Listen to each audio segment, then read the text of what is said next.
Yo, what's going on, everybody? Welcome to the Spann Report podcast. I'm your host, Mr. Spann. This is episode number 301 of the report. And I got something to show y'all, man. Watch this out. Check this out. You literally cannot mandate somebody to wear a mask knowing that that mask is killing people. It literally is killing people. And we the people are waking up, and we know what citizen's arrest is because citizen's arrests are already happening. Okay? And every single one of you that are obeying the devil's laws are going to be arrested. And you, doctor, are going to be arrested for crimes against humanity. Every single one of you have a smirk behind that little mask, but every single one of you are going to get punished by God. You cannot escape God. You cannot escape God. I'm going to say that again. You cannot escape God, not even with the mask or 6 feet.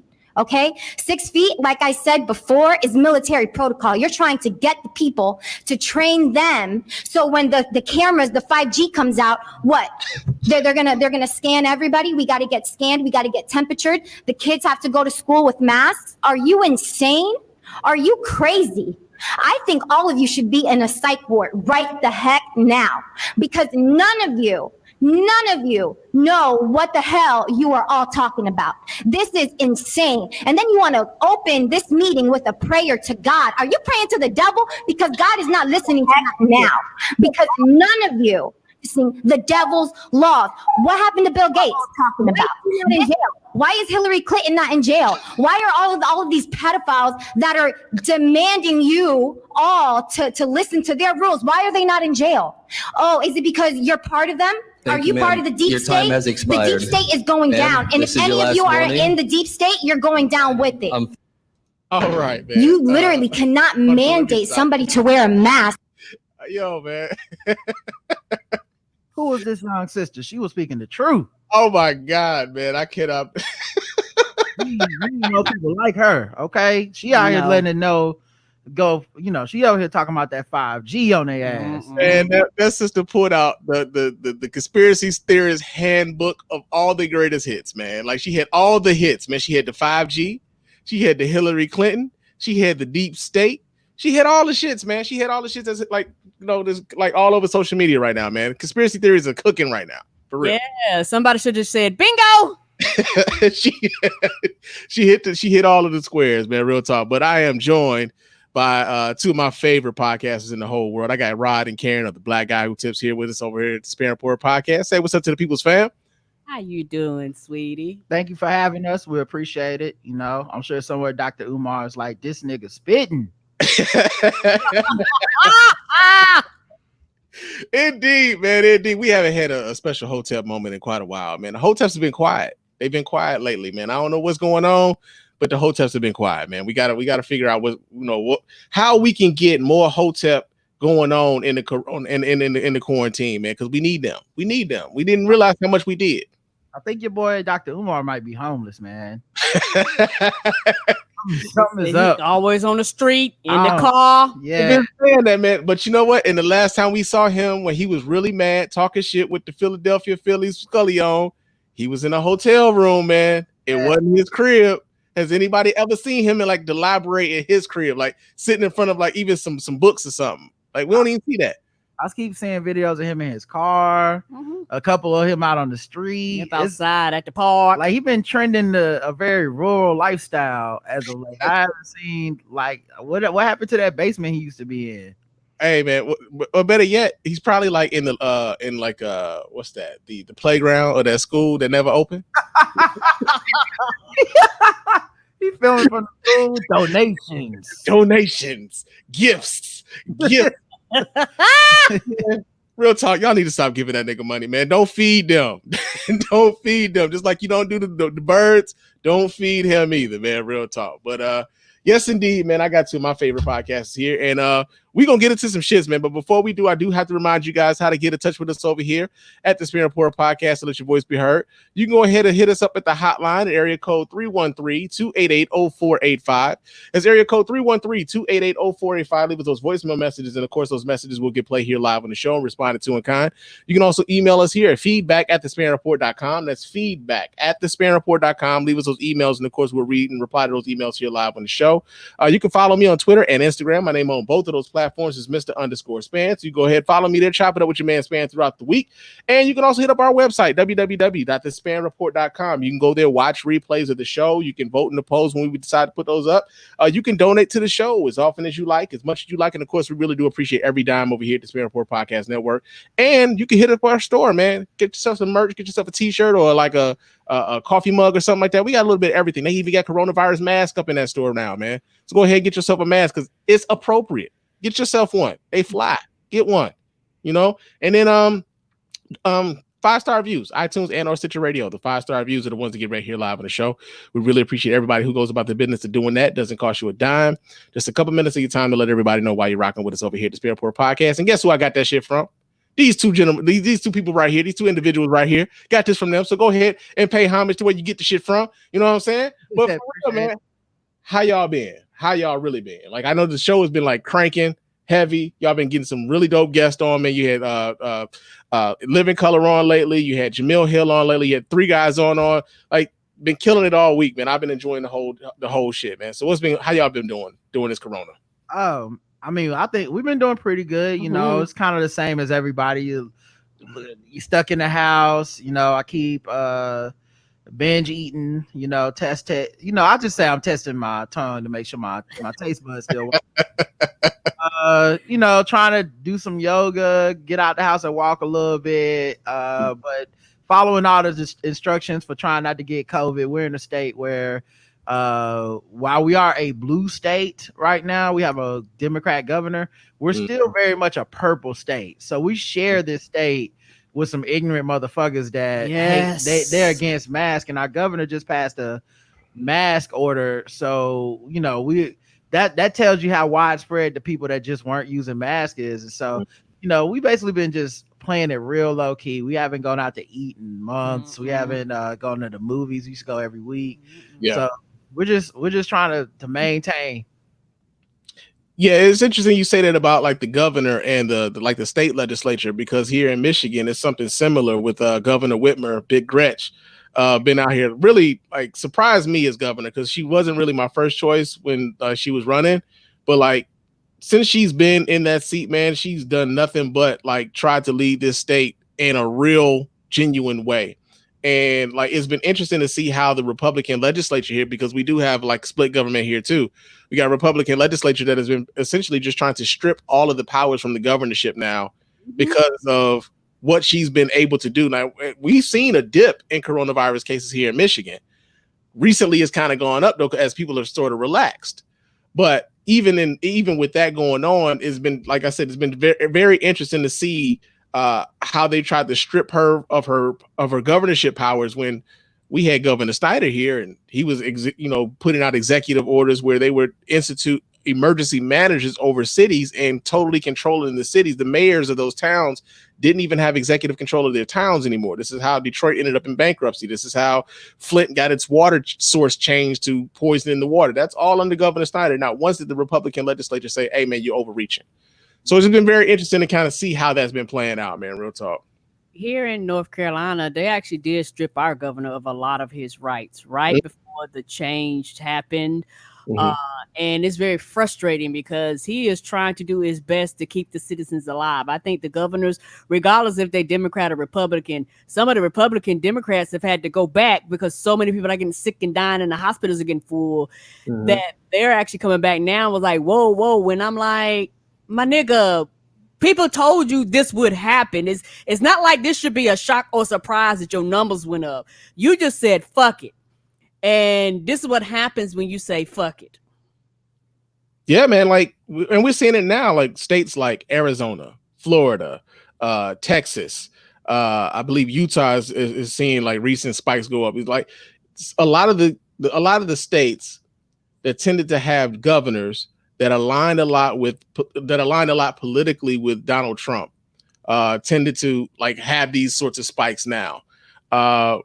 But instead of just like listening to the doctors and the experts on it, they just made it a political issue. And now folks, instead of just taking this as a health concern, it's like, yo, you can walk up the street like he ain't got no mask on. He probably voted for Trump. Yep. He's probably a Trump supporter. You know, that's the sort of shit that's going on, man. People have gotten lax as it's gotten warmer. Yeah, it's really out in the Trump supporters amongst us because, you know, you go to the store, like we go to the store up the street. We live in a mostly black area of Charlotte. And if you go during certain times, it's mostly black people in there wearing masks, all that stuff. You know, anecdotally, I noticed that there's a lot of black people wearing masks. One time we went to the store and there was literally every black person that worked there, then me and Karen and a couple customers, all of us had on masks. 4 dudes that were in line for sandwiches, 3 of them white and one of them like a white passing Latino, all of them no mask. And I was like, this shit is really breaking down along political lines. People that watch Fox News, people that listen to Republican folks, people that worship Trump, they think this is a political issue. They think the virus gives a fuck. Like it's like, nah, I'm just here for the Democrats. It's here for everybody, fam. Yeah, it's killing everybody.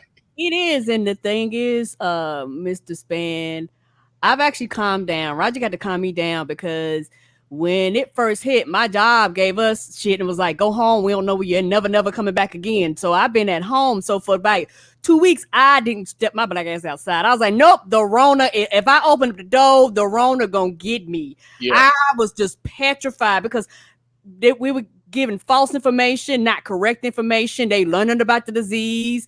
And so I've relaxed a little bit, but the Rona is really still out there, my nigga.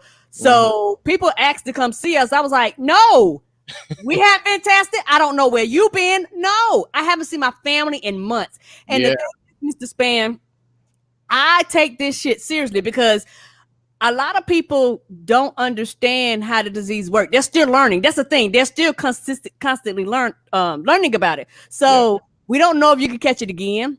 We don't know if it's you once and it goes dormant and it comes back. We don't know these things. And so I don't know about nobody else, but I've been keeping up on it. I've been seeing the pictures of asymptomatics, people's lungs still being fucked up, coming back 70% capacity, coming back being sick, being in ICU. You don't know that you're going to be in ICU until you're in ICU and you get that medical bill. You don't know. So I'm old, so I don't want to take the chance.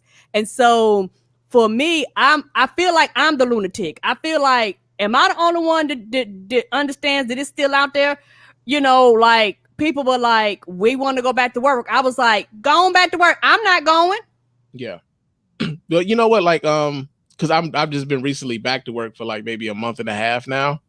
And you know, I remember like that was one of the biggest concerns is that like, yo, we going into people's houses, you know, and you really get to see how, for one, how people live, but then two, like how people live. Because if they not really taking care of themselves, they don't give a damn about you coming in there. And then if you come in there and you trying to take precautions like, hey, ma'am, like, you know, I'm gonna be in this room here working. Is it possible that you can stay in this part of the house?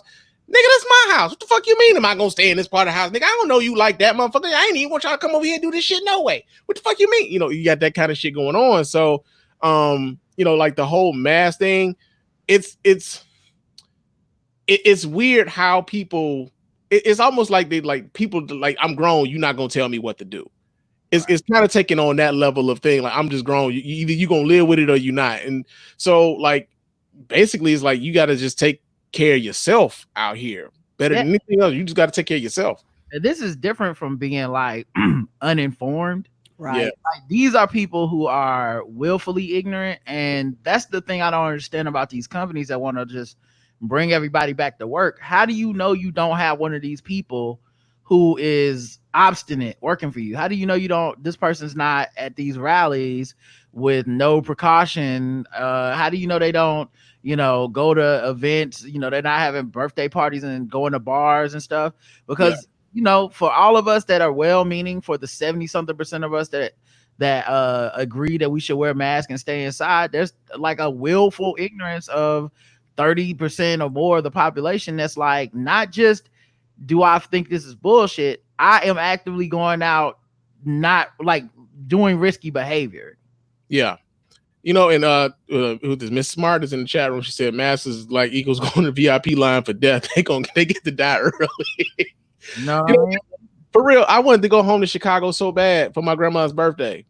Right. But Daddy wasn't seeing me for 84. You know what I'm saying? Like I want to see it for 85. Let's just make it for 85. You know what I'm saying? But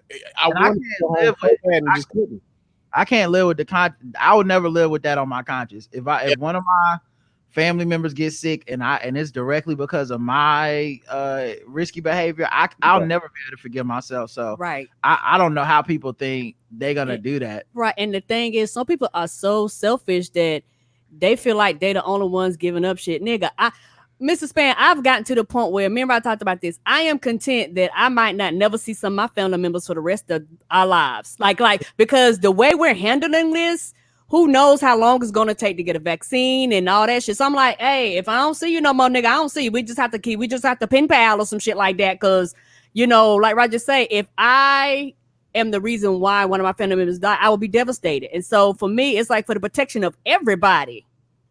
Yeah, it's a lot, man. It's a lot. But that Rona's still out there, y'all. Please take heed to it, because for real, I see being out in like the public in a real way. I see it, man. People ain't really taking this shit seriously enough, man. But I do got a couple random thoughts, and this is some things that I saw earlier this week that I kind of wanted to kind of pass through some other folks, see if I was the only one who thought about this shit. But one of the things I saw yesterday, as a matter of fact, I saw it twice. It was 2 instances of this yesterday. I really thought I was tripping. But fellas, you know, I ain't really want to trip on if the fact, you know, you want to wear your pants off your ass. I ain't really mad about that. But if you gonna do that, could you at least hold up your end of the social contract and at least have some clean drawers on? I'm gonna need y'all to do that, man. Are they dingy? Are they people sagging with dirty underwear? Listen, I seen two guys. One when I was working, he had a little girl with him. He had a little baby girl with him. He's walking up the street. He had his shorts hanging off his ass, and he had his drawers. But his drawers was like, you could tell it was a real sweaty day. You know what I'm saying? So it looked like that sweat streak down the crack of his ass, but his whole ass is out. You know what I'm saying? Like the whole ass is out, baby. He was like, come on, man, don't do us like that. Don't do us like that. And then the other guy I saw while I was at the store, and like he just had his drawers out, and maybe my man just don't know how to wipe. I don't know what it is, but yeah, man, you got to wipe more than once, fellas. Like if you're gonna do it, have some clean drawers on if you're gonna have your ass out. That's all I'm saying. It ain't how I get down, but if you're gonna have your ass out, how your drawers clean, man. That's all I'm asking. I don't think it's too much to ask people to like, yo, man, how your drawers clean. That's one thing. That's one of the things I think about. Another thing I was thinking about, because you know, I had some financial issues this week. Somebody actually broke into my PayPal and bought an airline ticket same day, flew cross country. Went from New York to California on your man Spann's dime, right? What? Yes, it's happened to me. So you over here flying them out? Apparently I ain't even knowing it, right? So I get home from work and I get an email, and the email is telling me, like, yo, thank you for choosing Continental. I'm like, nigga, choosing Continental? I ain't been no fucking where. And I'm looking at the thing, and it's showing me the boarding pass and all of this shit for somebody. I forget their name right now, but I'm looking for their ass. But but so they took the same day flight. The flight cost $403.10 same day. Oh my God. So check this out though. PayPal, Chase Bank, and Continental United, whichever one y'all is today. I'm gonna need y'all to like come off of this whole thing of COVID-19 is keeping y'all customer service reps from working. Because everybody working from the crib now, B. Mm-hmm. Everybody working from home. I shouldn't be on hold 45 minutes waiting to talk to nobody about some shit y'all done fucked up. And the other part about that is when they taking money out your account, it comes out pretty quickly. Instant. Money back is a bitch. Dog. Like, it's a bitch, man. Everybody is quick to take and slow to pay. You know, the part that's weird to me is if I try to use my Chase card to pay for gas up the street. Yeah. They will decline it and send me a text like, this you? Yeah. And like they quicker than Black Twitter with that this you know. But then if a nigga hack my account and want to fucking buy some buy a fucking luggage set in Sri Lanka, they just be like, oh yeah, so I guess they got you. I don't know. We thought you was over there. Like, get the fuck out of here. When have I ever bought a same day ticket? Never, not never. But then the other part about it is because there's a third party in the middle of this, PayPal.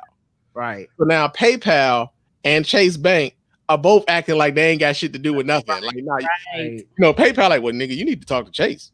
And Chase is like, well, have you talked to PayPal today? Like, nigga, I'm gonna talk to both of y'all. Y'all keep telling me to talk to each other. Bullshit. Give me my money back. My motherfucking money, man. Y'all know I didn't do that shit. I'm calling you as soon as I found out about it. So yeah, man. COVID-19, that ain't y'all excuse. Everybody working from home. They got computers, they got cell phone, they can work from the crib. Get me somebody on the phone who could talk to me about this business. Because the other part that pisses me off about it is the way that I work. I'm at work generally before stuff opens, and I don't get off. When I get off, everything's fucking closed. Right. So I'm on hold while I'm at work. You know what I'm saying? Doing construction and you on hold trying to talk to the bank. It ain't the easiest shit in the world to do, man. Real talk. The other thing I had, it's my last random thought, man. I've been drinking a lot of Squirt lately. What is Squirt? Squirt is like soda, pop. It's like grapefruit flavored pop. You don't even want to know what I thought it was. Right? I was like, Squirt. You don't even want to know. We watch a lot of porn in this house. I was like, Squirt, where we going with this, Mr. Spann? Go check it though. I was like, when did the show become this? You probably had Squirt before. I have several times. It's delicious. Big fan. It's delicious. It is delicious. However, Squirt is basically like a non-alcoholic Smirnoff Ice. Oh, okay. You know, and I know people don't really like Smirnoff Ice. People shit on Smirnoff Ice, but I'm gonna tell you right now, Smirnoff Ices are refreshing in the motherfucker, man. If you at the barbecue and there's a Smirnoff Ice there, I am throwing them bitches down. They are going down. I love those. Toxic masculinity has robbed men of so much delicious tasting refreshment. You know what I mean? Like, you got the Smirnoff Ice, you got the Mike's Hard Lemonade, you got them Lime-A-Ritas. Oh, them Lime-A-Ritas is the bomb. I remember when I had white friends, because you know white people care about that shit. Yeah, they drink a White Claw now. You go to a bar, they be like, so what can I get you, gentlemen? And then they always, you know, like, oh, let me get a Yingling, let me get a Bud Light or something. And I'll be like, y'all got any Mike's Hard Lemonade? Wow, you gonna drink that, man? You bitch. No, you know that's gay. I'm like, it's delicious and I'm paying for it. So like, it's really nothing y'all can do. I guess y'all can whoop my ass if you no takers. Okay, well then shut the fuck up and let me sip on this fruity shit. And a lot of times they'll be the first person to chug that shit down but won't say nothing. Because if you buy something sweet or something good and like leave it out in the open, that should be the first shit to get missing. You be like, but I thought y'all liked that hard shit. Oh, that killed. I used to go down their house and I'll be like, they'd be like, bring your own beer. So I'm like, oh cool, I could bring me a motherfucking 6-pack of Smirnoff Ice or some, or a 6-pack of fucking Mike's Hard Lemonade or some shit like that. I ain't gotta worry about none of y'all having none. Me, maybe with a couple of y'all girlfriends or something might take some, but I ain't worried about y'all.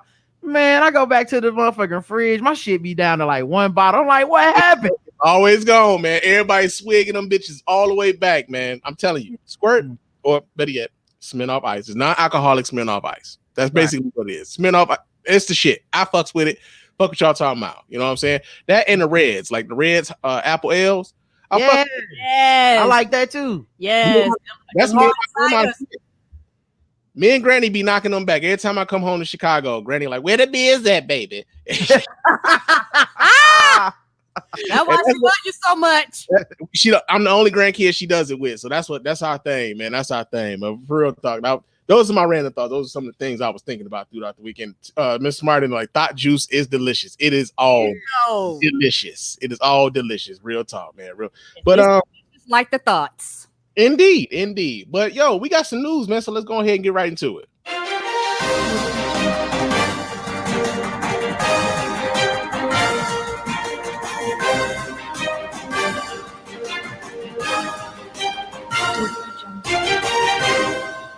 All right. Our first story here in the news is Camille Cosby is in the news this week, man. As a matter of fact, the last time you guys were on here, episode 206, we were talking about Camille Cosby. Mm-hmm. She was in the news then. She was talking shit then. She's talking shit now. But apparently she says that racism is is the reason why Bill Cosby is locked up in jail right now. Yeah, we got video of this interview. Let me go ahead and pull this up so we can all watch this together as a family. Here we go. We're going to get to a return to the spotlight now for Camille Cosby, speaking out in her first major interview in 6 years, hours after the Pennsylvania Supreme Court agreed to hear part of her husband Bill Cosby's appeal. Lindsay Davis spoke with her. Good morning, Lindsay. Good morning, George. Camille Cosby says she is very pleased with the court's decision. And in addition to speaking out as a fierce defender of her husband of more than 55 years. She also spoke out as a longtime activist, somebody who started fighting for equality, marching back 60 years ago. And she says the same racism that killed George Floyd and Ahmaud Arbery in 2020 also fueled the murder of her own son, Ennis, 23 years ago. Camille Cosby breaking her silence in her first major media interview in 6 years, responding to Tuesday's announcement from the Pennsylvania Supreme Court, the court agreeing to hear two arguments in her husband Bill Cosby's appeal to overturn his 2018 sexual assault conviction. Finally, there is a court, the state's highest court, that has said, wait a minute, there are some problems here. And how is your husband doing? How often do you all communicate? And have you gone to visit him? We communicate every single day. My husband is doing very well. He is exercising. He is eating properly. I'm happy about that. And in terms of visiting him, no. I do not want to see my husband in that kind of an environment, and he doesn't want me to see him in that kind of an environment. As for the overall environment in the country right now, the so-called racial reckoning, Mrs. Cosby was just a teen in 1960 when she participated in her first march, railing against inequality as an active participant in the civil rights movement. She says she believes racism is also at the root of her husband's incarceration and claims the women who testified at Cosby's criminal trial presented no proof despite his conviction. In raising your voice to speak out on behalf of Black Lives Matter, are you concerned at all about the blowback from the Me Too movement and those who have been critical of you? Yeah, well, first of all, I don't care what they feel. The Me Too movement and movements like them have intentional ignorance pertaining to the history of particular white women who have, from the very beginning, accused Black males of sexual assault without any proof whatsoever. No proof anywhere on the face of the earth. And Tuesday's ruling means that Cosby can appeal based on two factors. One, the judge's decision to allow the 5 other accusers to testify in this particular case, and also the use of Cosby's deposition following an agreement that had been made with a prior district attorney who said essentially that he would grant Cosby immunity, that he would never be charged in that county. Cecilia. David. All right. So, I think I'm going to utter some words that I never thought I'd utter here on the Spann Report. Concerning what Camille Cosby said. But what about Harvey Weinstein? What about Jeffrey Epstein? If it's just the racism, then what the fuck happened there? You know what I'm saying? Like, Harvey Weinstein's going to jail. Jeffrey Epstein was in jail when he got met his untimely demise. How do you then square this circle and this pegged hole with the idea that racism was the reason why Bill Cosby is the reason why he locked up? Never mind the fact that this motherfucker just admitted it in like court and shit, but like the system, dog. It's the system. Yeah, that's the thing, man. Like black men, straight black men anyway, I've always had this protection of like, we expect the whole race to get behind black men because we have experienced so much oppression. But then at the same time, we don't ever cop to any of the shit that we do. And I think Bill Cosby is the ultimate example of that, of because Emmett Till, we can't say Bill Cosby's a rapist. And even if it's over 60 women at this point, we got to still somehow extend like this, like the police, the thin blue line for black men is the thin black line or whatever, of like, well, look, they used to lie on black men. And not all these women tell the truth. So gotta let Bill be free. They don't have a shred of evidence. 60 women is more than a shred of evidence. Even if 60 women didn't have a shred of evidence and 60 women said they raped you, that you raped them, I'ma still believe 60 women over bro. I'm sorry, but that's a lot of fucking women who don't know each other to decide suddenly out of nowhere we're gonna get this nigga. Yeah. So that part bothers me. I've always felt a little bit conflicted about Camille Cosby because you don't want to convict the spouse of somebody for the crimes of that person, right? I try to be real about that because I know that, you know, if Jay-Z were sold drugs, I don't think Beyonce sold drugs, you know what I'm saying? So, but she has fought so hard for this dude, and the excuses she's made to me are so dangerous because she's hiding this shit behind Black Lives Matter. Yeah. In the same way that Russell Simmons is trying to make a comeback off of Black Lives Matter. And what you're really saying is, because okay, let's throw the white women out. All the white women lied. There's some black victims too. Mm-hmm. So it's crazy. Yeah. So what you're really telling me is black women don't matter when it comes to Black lives. Only black men matter when it comes to Black lives, because this man got a litany of sexual assault against black women as well. So it's like this shit is so it's so vile that she's doing this, and I'm, you know, and so it's hard for me to keep it separate because I feel like she is complicit. And not to mention, in many of the assault cases, she was in the house. She happened to excuse herself. I've always tried to be like, well, look, I don't necessarily know what she knew when she knew it, if she knew. But my nigga, you just happen to always be out of the room, you know, when the shit happened. Well, I guess I'll be going to sleep. Ma'am, like even if it wasn't a sexual assault thing, you keep inviting fine ass women to your house and your wife keep going upstairs to go to sleep. Come on now. Like most women gonna be downstairs like, well, what's going on, Bill? There's a lot of model guests coming through. I'm telling you right now, Mrs. Spann ain't going no motherfucker where. She like, so what we doing? Right. Like, what we doing? Oh, I guess we playing talk together. Are we what are we rehearsing lines? So going to bed? Oh, I guess she's going home then. See you later. Right. Come on now. So the whole thing is ridiculous. And if she wasn't complicit then, she's complicit now. And I really can't, this. I normally do a bit on my show about prison abolition and shit while I be mocking it, but I'm not even gonna make the joke. Like, it's really just disgusting that this woman is out here, and it's disgusting that the news is giving her a platform to say shit, dog. Like, why are y'all letting her talk like she's some type of fucking freedom fighter? She marched in a march at 16. Yeah, so I thought that was crazy too. She didn't do shit else for 60 years, but now she wants to get her rapist husband free. Let's cut the no, absolutely not. What do you think, Karen? To me, it makes me upset because you're using the fact that you're a woman as an excuse to excuse him not being a rapist. You know, it's like, I'm a woman and I'm his wife. He didn't rape me, so I know he didn't rape you all. You know, and you also talking about the Me Too movement.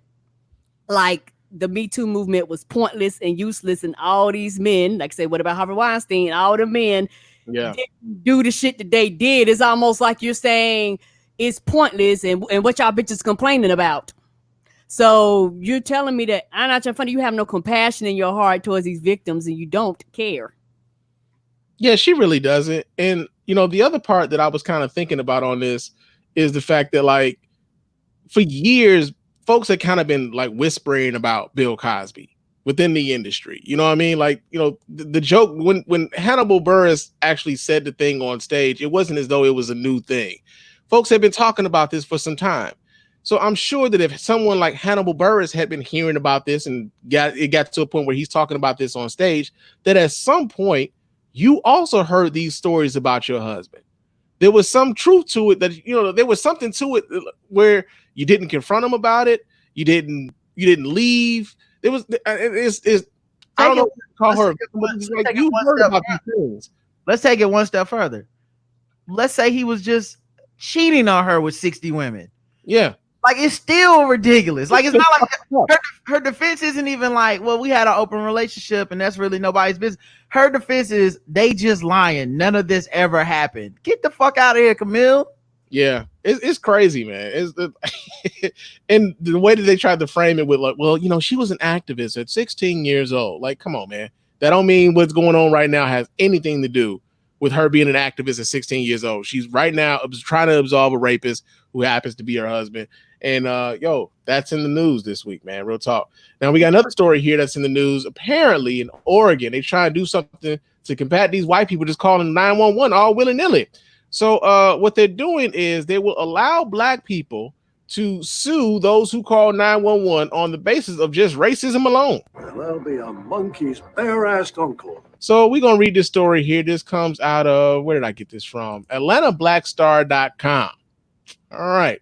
It says Oregon lawmakers approved a bill Monday aimed at preventing racially motivated calls to police. The bill, which would allow victims to sue if they had the police called on them for discriminatory reasons, received overwhelming approval from the state, the state Senate, passing on a 27-1 vote June 4th. Who was that one vote? Who was that one vote? Oregon Public Broadcasting reported the House passed the legislation back in April. Representative Jane Bynum, one of the bill's chief sponsors, said the measure is meant to shine a spotlight on an issue African Americans have known for far too long. When you get the cops calling on you for just existing out in public, it sends a clear message you don't belong, Bynum told the outlet via email.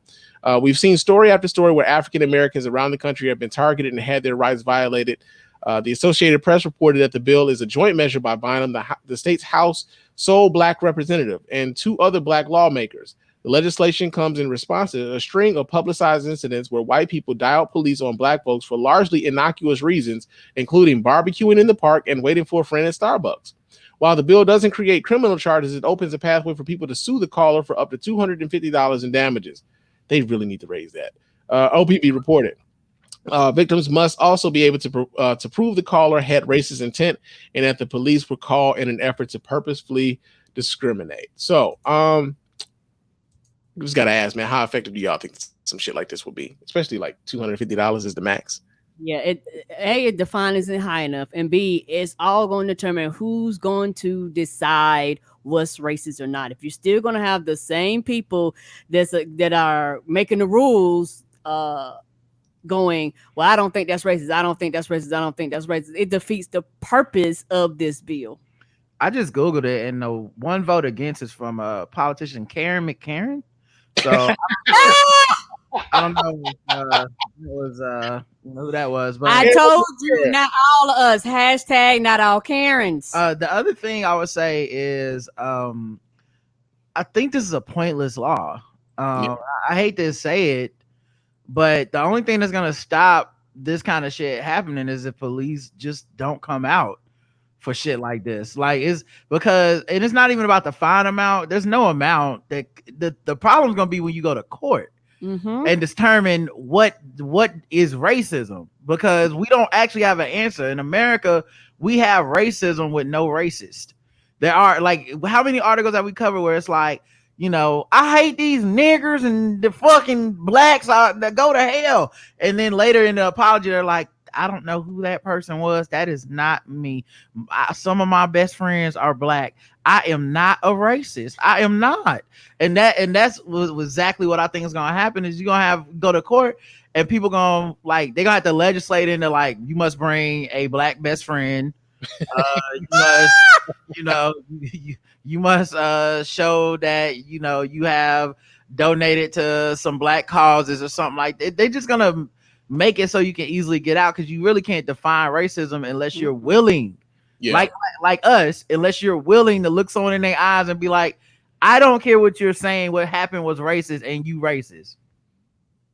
There you go. I mean, I think that to a large degree, like, it puts the onus on black people to prove the racist intent of somebody else. Right. And that's the challenge that people are going to have to, like, face, like, because you go to court, now you got to pay now you paying money. Now you need a lawyer, in order to fight the case. You know what I'm saying? And, like, at most, only thing they're going to get, like, at most you can only sue them for like $250. You paying that much just to get the lawyer on retainer. More than that, probably. So at a certain point, it becomes a thing of where, is it even worth you going in your pockets that much to fight it that far?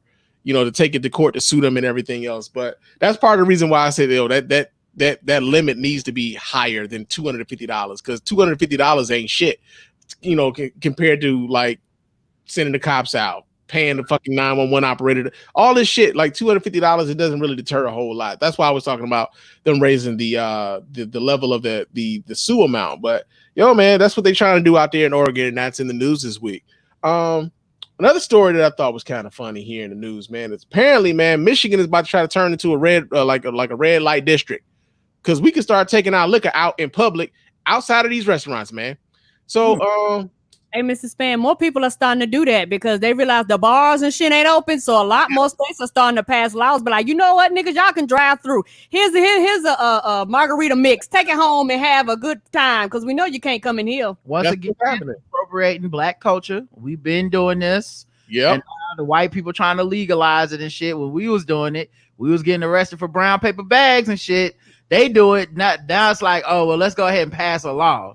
I'm going to say this right now, though, like, because I go to New Orleans every year. Me and the wife, we go down there for our anniversary and whatnot. And I love going down to New Orleans. I love being able to take my drink out of one establishment, walk into another one with my beer still. You know what I'm saying? It's beautiful. And I would love for some shit like that to happen here in Detroit. But could it really happen like that here in Detroit? I don't know. I don't know if you can really, like, the culture is different. You know what I'm saying? It ain't the same. But we're going to read this story here. This comes out of fox2detroit.com. It says lawmakers in Lansing have agreed to a bill that will expand how restaurants can sell alcohol and where consumers can drink them this summer amid the COVID-19 pandemic. Two House bills, one that will allow bars and restaurants to sell containers with beer, wine, or cocktails to go, and one that creates social districts within a common area for consuming alcoholic drinks, meaning you can walk around a certain area with an open container. Both bills have been passed by the Michigan House and Senate and will now go to Governor Gretchen Whitmer's office, where, according to WWJ, she's expected to sign them. Under the conditions of the bill allowing cocktails to go, restaurants must follow Michigan's food laws, get approved for sale by the commission, and not fill the container prior to making the sale. The bill will also allow the establishments to sell and deliver beer, wine, mixed spirits, drinks, or spirits. The conditions are: everyone must pay applicable taxes, comply with state law, deliver in a container that is clearly marked or stamped as containing alcohol, and the receiving party must show ID and sign at delivery. Straw holes are not allowed to be on the shipping container. Under the Common Area Drinking Bill, cities and counties can designate social districts with outdoor common areas where people can drink alcohol from nearby restaurants. Drinks must also be served in a container that prominently displays the restaurant's name or logo and cannot be taken to another social district. Both bills passed with nearly unanimous approval, with each bill getting a nay vote in both the House and the Senate. But yo, man, I was wondering about this because, like, the whole idea, say you go to the bar and you ain't finished your drink, you want to take your shit to go. And, we're a pretty big city, like geographically, not necessarily population wise, but geographically, you got to get around here in your car. So you take your drink with you. You leaving the spot. How do you deal with the police when the police pull you over? Now, maybe you're not drunk, but the police pull you over and there's like alcohol in the vehicle. Is it an open container? How do they treat that? Like when you leave, those sorts of places. That's one of the biggest concerns that I would have with something like this. And odds are, Mr. Spann, they probably will still have the rules. That's why they were saying they can't be open, you can't have holes. So it's under the assumption that it's going to be a silk thing. So what you're talking about wouldn't be allowed. You just would not be able to take your drink in your vehicle. Yeah, I wonder if you could take it on public transportation or something. It sounds more like they're gonna have a couple dedicated areas where you can go. And I mean, I know Detroit is, kind of a sprawled out city, but I can see if you were in Greektown. There's a couple places. Exactly what I was thinking. Greektown could be the red light district. Yeah, like if you're in Greektown, you could probably have like a designated area between some of the bars and stuff down there, and hang out, and it wouldn't be such a big deal. Walk on the sidewalk to different places. As long as you don't let people like ride them fucking scooter things or to operate a motor vehicle or anything, it could be fun. Yeah, my in-laws, they live downtown. And like those scooters are just littered all over the fucking place. People just get on those scooters and just leave them. They're all over the place. So like having like alcohol just like available and you being able to kind of take it around that area Probably wouldn't be the most like safe thing in the world, but like an area like Greektown where there's a lot of bars, there is a casino there in that area right now anyway, a lot of restaurants. I could see that as kind of being like a district where they would have something like that.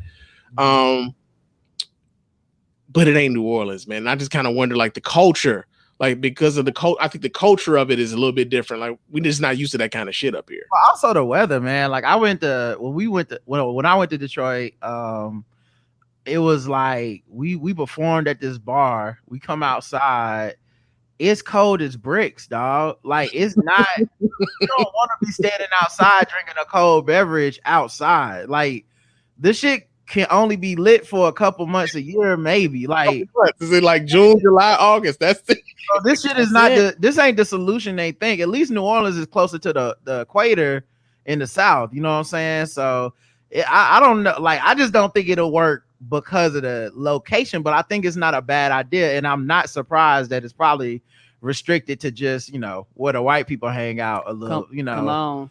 Yeah. And they talked about this too. Like a lot of bars here in the area were talking like, hey man, before COVID hit, like we had bought all this liquor and we had to close up shop. And now we got all this shit we can't sell. You know what I'm saying? We got to figure out something to where we can be able to sell this. And it's interesting that like Republicans is business, man. Republicans own this shit. Like, yo, go ahead, let these motherfuckers sell this alcohol, man. We need that tax revenue. So yeah, man, that's in the news. But yo, that's been our news, man. We don't want to do that. It's time for Blue Blazers, y'all. What in Blue Blazers out here?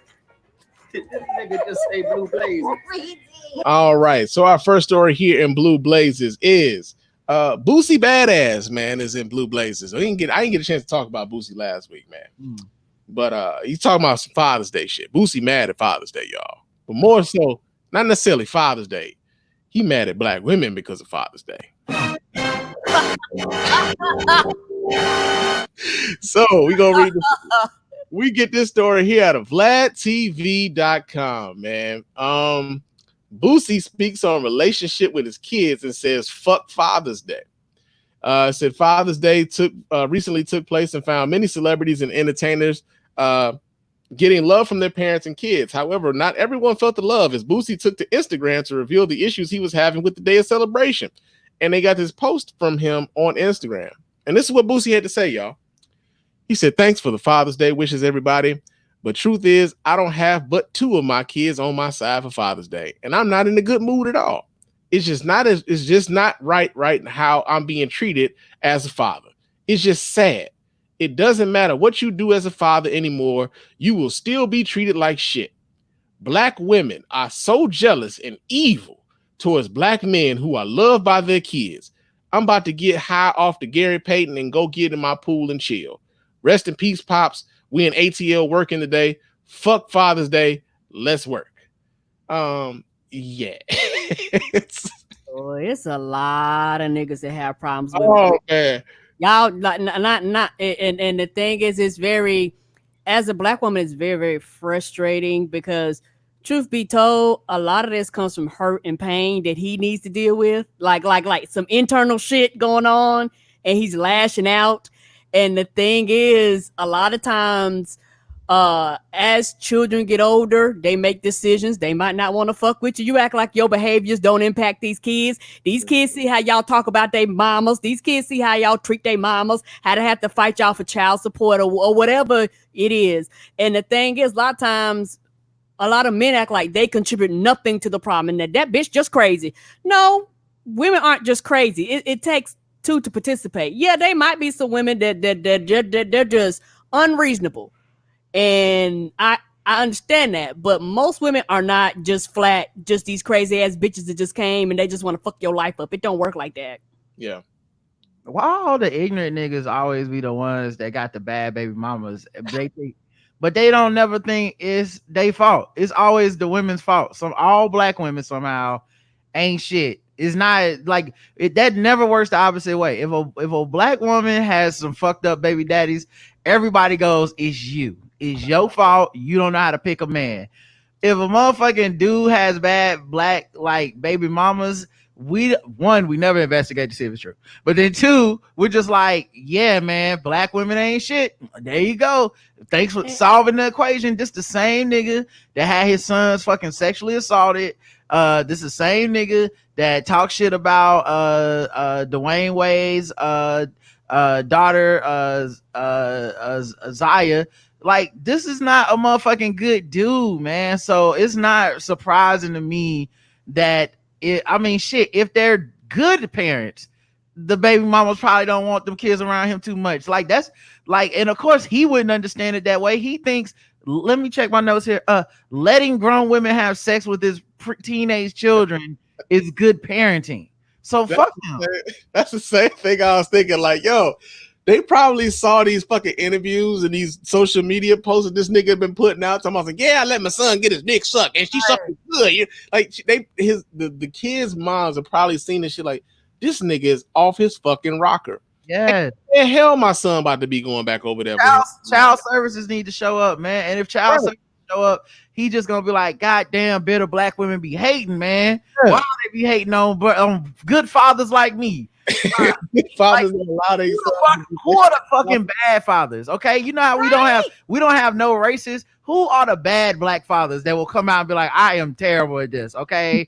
I don't know what the fuck I'm doing. It's every black father is a hero and good regardless of anything. And honestly, dog, at least in my experience, black women go out of their way in a lot of cases to take up for niggas that ain't doing that good, hoping that they get it together. Like, they'll give you that extension basically on like, okay, you trying to get the job, you trying to like that shit is just that's extremely disappointing. Yeah, and it's very frustrating because, like I said, being a black woman and talking to black women, a lot of black women be like, I don't want to take him to court. Like they'll forego child support.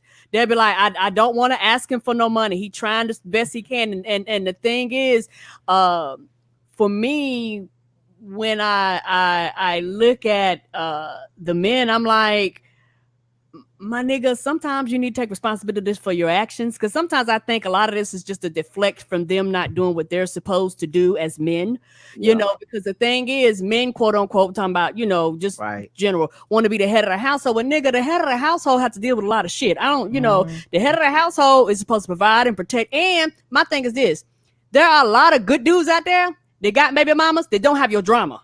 Right. So the common factor is you, my nigga. It's you. Yeah, and the other thing too is like they do this stuff because there is a contingent of black men who will support you sight unseen.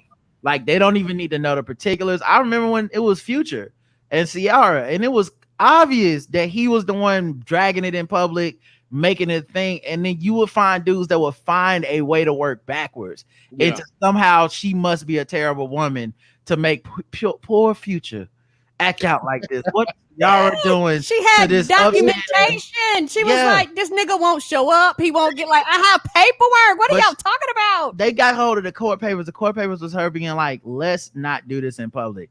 And he would make songs about her and people would still be like, yeah, I mean, it's a shame what she doing to that man. So Boosie, Steven Jackson is another one that had a bitter black woman, is worse than the police rant. Before, of course, all these black women marched for George Floyd, who he knows and calls twin.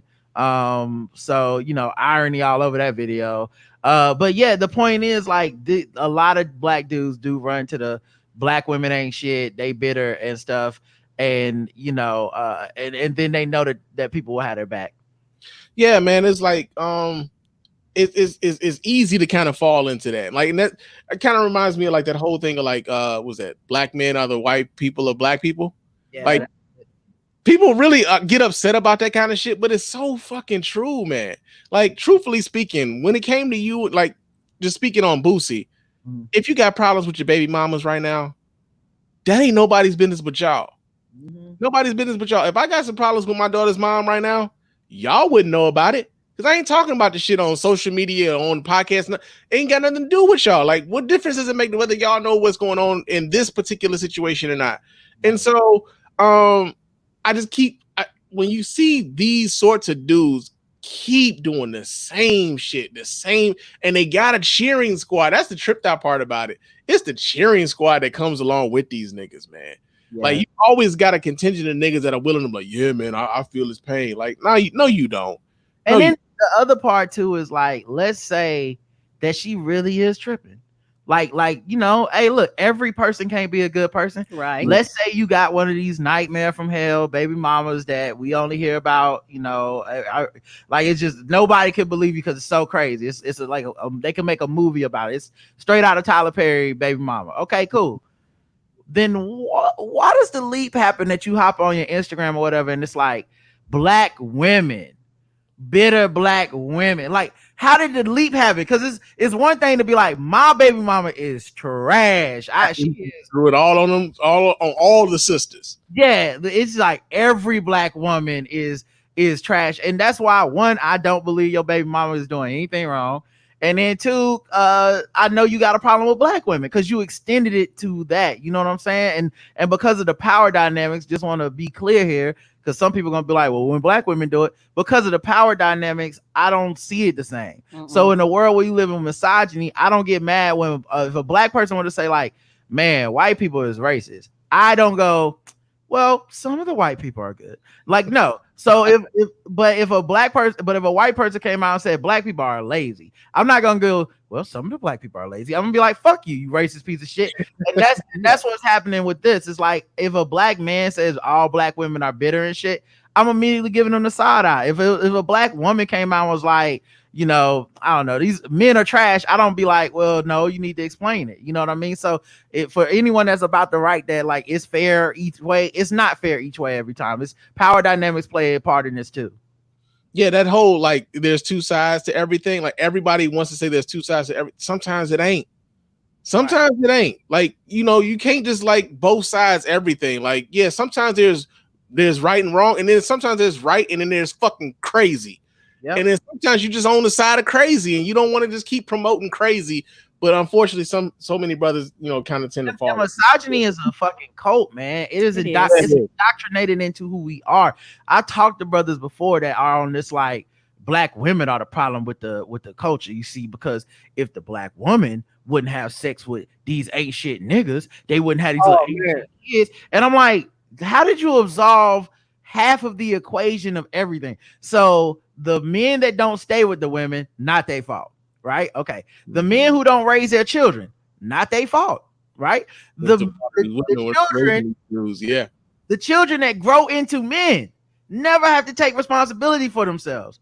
At every turn, you are saying I was sabotaged by a black woman. We would never allow those excuses for black women. No. Like the only time we say a black woman don't have a daddy or something, it's an insult to her. It's never insult. It's never an insult to the fact that a daddy isn't in the house and that nigga ain't shit. It's always, so it's just funny how we accept it. And though I've talked to dudes like that, they can't even see the hole in their circular logic. They just think that they're making great points because the misogyny is that strong. They're like Trump supporters. Oh, not only that, if you do speak up on behalf of a woman in like defense of like logic, because a lot of niggas like try to put their shit in. I'm speaking on logical terms. If you start logically speaking to these niggas about, hey, so that ain't exactly right. Suddenly you become a simp. Right. You know, like you the simp. Oh, so nigga, she ain't gonna fuck you. Like I'm married, G. Like, right. Like I'm just trying to make this point for the avid. That's like saying if every time I talk about racism, I was like, black people not gonna suck your dick, Joe. So you might as well let it go. Like, dog, I'm just trying to point out the logic of the fairness of the shit. It ain't got nothing to do with sex or any of this shit. Like, you know, that like so it's, but that's the only way they can relate to women. So therefore, they got to reduce you to that because they can't imagine a world where a nigga just love his sisters, where a nigga just go, half of my fucking population of my people are women, where I just go, I would like people to feel safe in my community, not just me to feel safe. I would like everybody around me to feel safe equally. They can't imagine that world. So something must be wrong with you. Yeah. Yep. And then my thing is, and not to get off time, my thing is this, they do this, and then, not trying funny, somebody dies on the street, you want them same bitches, this the problem in the community, to stand up on your goddamn behalf. And we got a generation now to go, nah, fuck you, nigga. You did this and you did that, and I'm not marching for you. Yep. Yeah, and not only that, like just kind of going a little bit further back, like we can take this a little bit back to like the start of, let's say, BLM, Black Lives Matter. How when Black Lives Matter first started, a lot of brothers was like taking umbrage at the fact that Black Lives Matter was being started by 3 queer women. Mm-hmm. Like they took umbrage at that, like, yo, they need to step to the back, like, let us stay, take charge and be out in the front. Why is it always these women out here, standing up and standing up for us? Like, because obviously you niggas ain't, what I'm saying? You have, and let's say that you, like that was the other thing too. You had, I think it's like Alicia Garza, Patrice Cullors, and is it Opal Tometi, I think is her name. So you had those 3, but at the same time, you had a movement on the ground that had different leadership, right? Yeah. So you had the organization Black Lives Matter. Then you had people on the ground. Those people, you had DeRay, who people were like, well, he gay. Why gay? Why they gotta shove this agenda down my throats? You got Netta. She's a woman, outspoken Black woman. Now we got a problem with her. Like, they were finding a problem with everyone who wasn't a Black man. And meanwhile, a straight Black man. And meanwhile, a lot of those straight Black men turn out to be the grifting ass niggas. It's motherfucking Tariq Nasheed showing up on the ground, but at the same time giving you anti-Black Lives Matter points all the time. Like telling you why you shouldn't care about this shit. Like it's that type of thing that they glom onto, and it's such a like. I try not to talk like this anymore, just because I still feel the same way, but I know it's not productive. But when they say weakest link, dog, that's what the fuck they talking about. You know what I mean? When they were like, y'all the weakest link, this what they mean is like us sitting there being like, yeah, dog, I don't know if I'm gonna be able to get with all this gay shit while y'all trying to save my life. I'm gonna just rather let the police kill me. I'm gonna just let me know when y'all go get a straight Black man to say it, and then I'll come back to the march. Man, fuck it. It's stupid. It's so fucking stupid, man. Like the idea of like, because damn it, I saw some shit earlier this week, man, and like it's basically people being mad, like, because folks will get mad that like they'll talk about the whole like gay people comparing their struggle to the Black struggle or whatever. And the ridiculousness of it is like, although you may think of gay people as like a totally separate entity or whatever, you forget that they're gay, trans, bi, Black people who are also dealing with the same shit. And it's like, if we gonna talk about Black people, how about we talk about all Black people? You got Black trans women who are dying at a much higher rate than anybody else per capita. Yeah. And niggas really be like, why are they bringing up their shit right now? They getting killed more by us than the police. Like if they really want, like if you really did want them to start their own fucking movement and stay out of Black Lives Matter, their movement would probably end up being against Black men, because that's who the fuck is murdering them. So is that really what you want deep down? Nah, you don't want that. You want them to shut the fuck up and go away, and you never have to think about somebody being outside of a cishet Black man for the rest of your life. And that shit is just not tenable, because we're not doing that work. We're not in the community doing the organizing. We're not in the community on the ground doing, like saying this stuff. Like, so it seemed like a lot of dudes just aren't thinking that if you were doing that work, you wouldn't talk like that, because you need everybody if everybody not free in that community, nobody's fucking free in that community. Nobody's fucking free.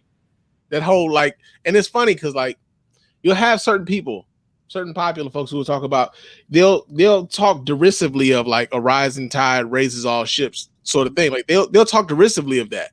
But it's like, yo, if you really want to talk about the freedom of Black people, you got to talk about the freedom of all Black people, whether women, whether that be our gay brothers and sisters, whether that be our trans brothers, is all of us. So you can't, what tends to happen is a lot of brothers tend to like look at Black men as, yo, once we get our spot, then we good. Then Black people is good. Once Black men get our spot, then we good.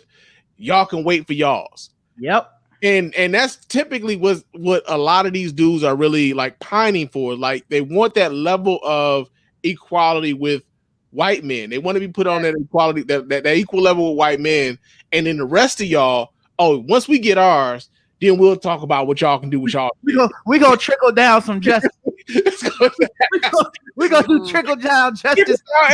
Trickle down social justice, dog. That's social justice, nigga. How that's working out for us. Right. Well, now that I'm free, now that we free, sister, I guess I could go ahead and help you out, give you a leg up. I'm gonna go ahead and pay you $1 for every dollar I make.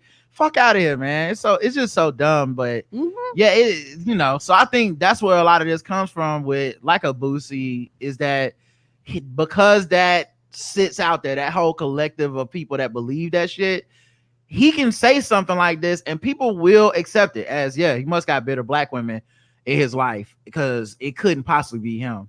Yeah. Miss Smart is in the chat room. She says, I'm in a group right now where a woman says she was concerned because all the moderators were straight black men. Ahmad jumped in to say that she, as a trans woman, needs to put her transness aside. He came to the conclusion that she was trans simply because she pointed out how they are excluded in a lot of this black talk because dude couldn't imagine why she'd care if she was trans. What was crazy is that I was the only one to be like, girl, your concerns are valid. I see you, yada, yada, yada. Like, they don't see it, man. Like, and I hate to even call this shit a blind spot because niggas, like, I don't even know if we can call it a blind spot anymore. Like, all of these things are visible to us now. Like, that's one of the things that I'm struggling with at the moment. I'm trying to figure out what can be done about it because there's this assumption, like, and maybe it's because I am a cynical person, so it could be this, right? It could be that it's not as bad as I think, but there's this assumption that this is happening because black men just need to hear the message from the right people. And I've been doing this shit for 10 years. Yeah, it ain't. And I've been around niggas my whole life.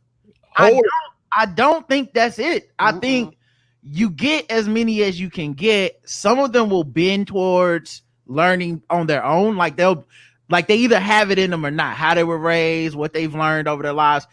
But a lot of these niggas don't care who tells them. They don't give a fuck. Like you can, if I came in that same forum and was like, y'all listen, our trans sisters need support and you guys should think about changing up y'all moderation, they be like, fuck this nigga too, because they really are empowered by this ignorance, you know what I mean? And it's accepted. Like, look, Boosie said some shit that literally, if he was a white man, police probably show up. Like, people talk about white privilege, but if you talk about letting your fucking children get raped because the people care about white children, the cops is coming to be like, now what happened?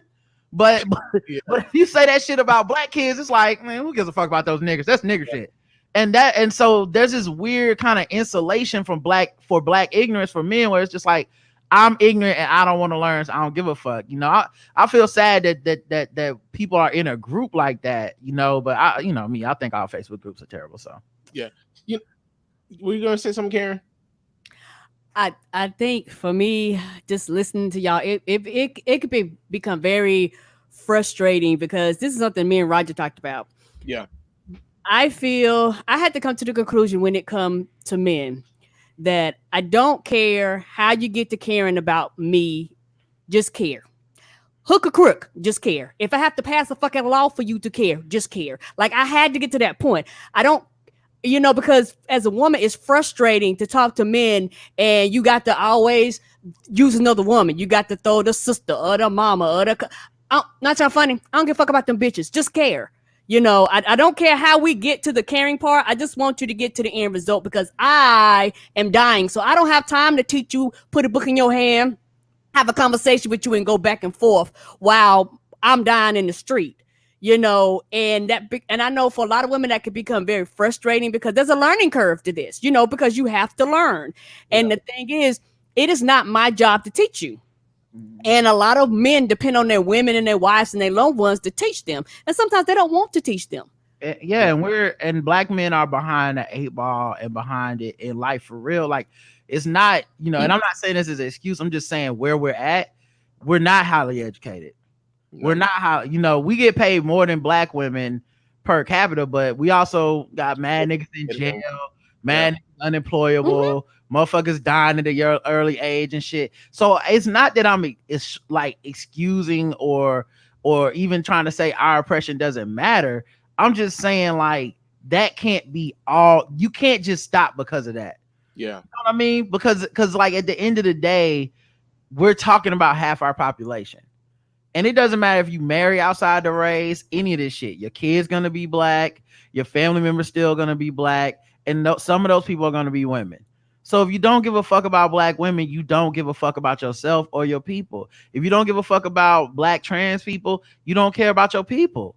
You know, even if you don't know one, that still mean ultimately there are some black people you don't give a fuck about. Yeah. You know? So I think that shit is where all of this comes from, and it's a community problem. But in moments like this, like I said, with Steven Jackson saying that shit, with Boosie Badass saying this shit, moments like this is just so glaringly obvious that there's, you know, they say there's two Americas, you know, between white people and black people. This is kind of a two Americas thing too, but like it's two black Americas too. Yeah, you know, interestingly enough, and I know we going on like a bit of a tangent here, but like I was having a conversation with one of my partners, man. Like, I love that dude like a brother, and he's a little bit older than me. And we were talking about like all of the things that are going on right now with like Drew Brees. Like we even got to talking about Drew Brees and how he's come to his understanding of Black Lives Mattering and how he got to it and everything. And he couldn't understand why suddenly what Drew Brees was saying before, why it was problematic. And I was trying to explain to him, I'm like, yo, man, so like there was a time where what Drew Brees was saying, he was speaking to a certain population, and it was politically expedient for him to be able to say that. But we're living in a different time now where it might not be cool for him to say that no more. And this is why people are reacting differently to what he's saying, because in this particular moment right now, what he's saying ain't gonna fly. There was a time where what he was saying was cool, but right now, that shit ain't gonna fly. And so you may be able to talk a certain way, or you've been able to talk a certain way and been able to get away with it because of like who you've been around. But when you get at a certain point, what you've been able to do for a long time ain't gonna be acceptable no more. And he went back to like, yo, well, this is how I was raised. This is how we always were. I'm like, yo, man, you know that old adage of when you know better, you do better. Mm-hmm. This is one of those moments right now. We learn from what we used to do. There's a lot of shit that we used to do that we don't do no more. You get older, you learn a different way. And so like what happens is a lot of brothers right now aren't engulfed in a lot of these conversations. Like we have these conversations on podcasts, we have them on like Twitter and whatever else. But in the larger society, a lot of these conversations just aren't happening. Yep. And that's the challenge right there, is like having these conversations with folks who aren't on Twitter, who aren't listening to podcasts, who are getting their news from, you know, the Breakfast Club or you know, whatever, you know, mass media, you know, entity that they listen to. They're not having these conversations with folks on a regular basis. And so like, as much as we want to kind of like get down on Boosie, like we've been getting down on Boosie, but it's a lot of niggas right that aren't having these conversations because everybody else is on the same shit that they on. Yeah, and it's not challenge. Like they're not even prepared for the conversation. Yeah. You know? It's one of the reasons I really do. Like I said, I changed the way I talk about this because I don't want it to be like I'm just dunking on black men. High five, black men are trash. No. You know, like I get that makes people look good, and you know it will make me look like, oh, I'm different. But that's not what it is. Like I was born in the same shit. I listen to the same music. I had the same friends. Everything is the fucking same. You know, somehow I got lucky and you know, the way I was raised or just my natural inclination towards empathy, it just started slowly making me see connections where I was like, I can't unsee them now. Yeah. And I try to help people make those connections with what we do for a living and in my personal life, you know, whatever. But the broader quote unquote black men TM, you can't hold somebody accountable unless you're in community with them. You can't hold somebody accountable unless you're invested in them.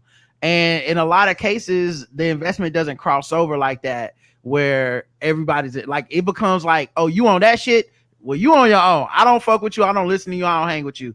And like you said, you end up having like a large swath of black men who are reinforcing this shit. They're constantly talking this shit, and they're not listening to this right now. They're not gonna follow me on Twitter and hear this shit. They're not gonna check out my podcast either. It's like they have decided that they offer this shit and they don't care. So I think that's a big part of the missing equation, and convincing them that it's in their best interest to want to learn these things and to do better is hard, but that's what has to be done. When I think about love, because I still love myself, I love black men, I love black people, I love black women, I love my black family. But when I think about like what love is to me, there's an accountability element in love. Not, you know what I'm saying? Like, it's not worship, it's not one-sided, and it's definitely not what's that shit they say where you don't have to not unrequited, unconditional. It's definitely not unconditional. Like, love come with conditions, and like my parents love me, but that didn't mean I could skip school and come home with F's.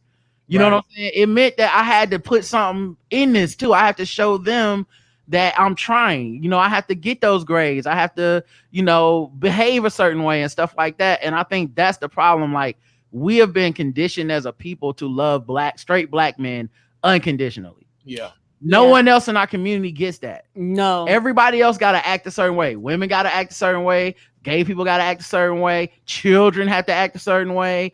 Everybody got to act a certain way, except black men, the only ones that, you could be a fucking rapist. And we're like, well, Bill Cosby, he's a black man. Like, it's the only people we do that way. And I think it's really fucked us up.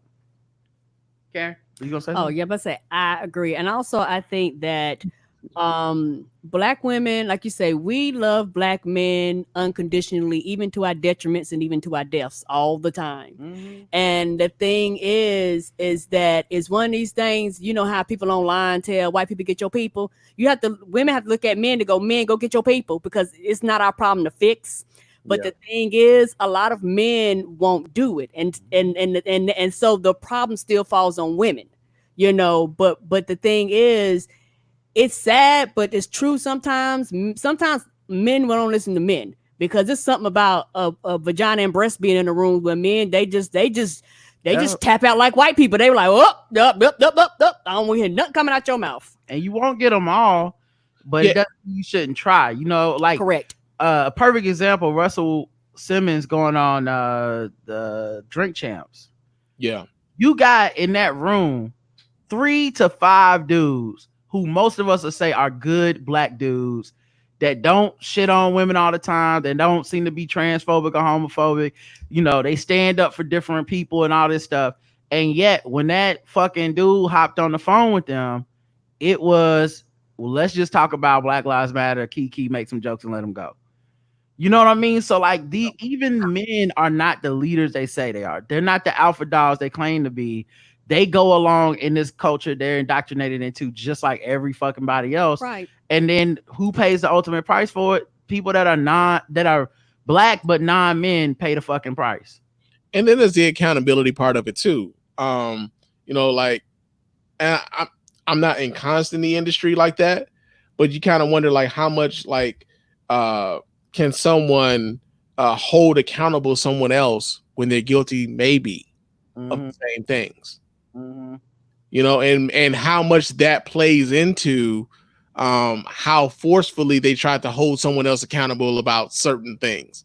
You know what I mean? And so like you got that kind of thing that kind of plays into it too. So that's a big part of it too. I didn't even think about that, but you make such a great point, because one of the reasons I talk the way I talk is because I've been with Karen since I was 16.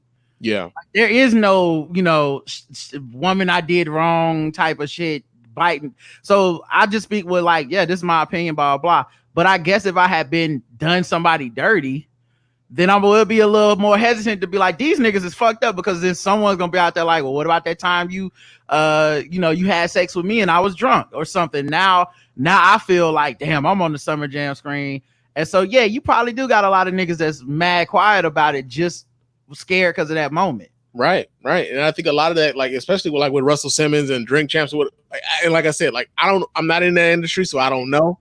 But I think a lot of that kind of plays into like why they let so much shit like that kind of pass, because it may be kind of common amongst those contemporaries, so to speak. And then one more thing I'll throw out there too. And this always happens in this discussion because it ends up becoming man versus woman. Yeah. When we talk about sexual assault, it's really survivors versus the people that do it. Yeah. And there's a lot of men who have been sexually assaulted. And we don't know who they are because you're not gonna. Most men even have a lower disclosure number than women when it comes to sexual assault. Like the odds of them talking about it, telling anyone, or reporting it are much lower because of toxic masculinity and all that stuff. So anyone in that room could have been sexually assaulted and scared the same way a woman would have been that had been sexually assaulted, but we can't even see that from them because in our minds we're just like, you're men, why didn't you do the right thing? It's like when Mark Lamont Hill said he froze, I've heard that language before. I don't know Mark Lamont Hill, but when you hear language like that, it's like, bro, how many people tell you during a sexual assault I froze? Not only that, like when you're told from the time you were a child that, especially as a young man, when you're told as a child that if you are involved in a sexual encounter with a woman, especially at a young age, that man, you luck the fuck up, man. How the fuck you manage that? Right. It's brought to you as a benefit. Like you don't look at that as though you were sexually assaulted. You looking at that like, yo, you was a lucky motherfucker that had it happen to you. And that's if it's a woman. That's if it's a woman, yeah. Right. And if it's a man, then suddenly like it's your fault. Like, well, what was you doing to make yourself available to him like that? Why would he think you would be cool with some shit like that? Right. You gay now. You're gay now, child. You know what I mean? Like people do that shit. So yeah, like I said, I don't ever feel comfortable like individually pointing people out and being like, it's your fault, because I don't know them people.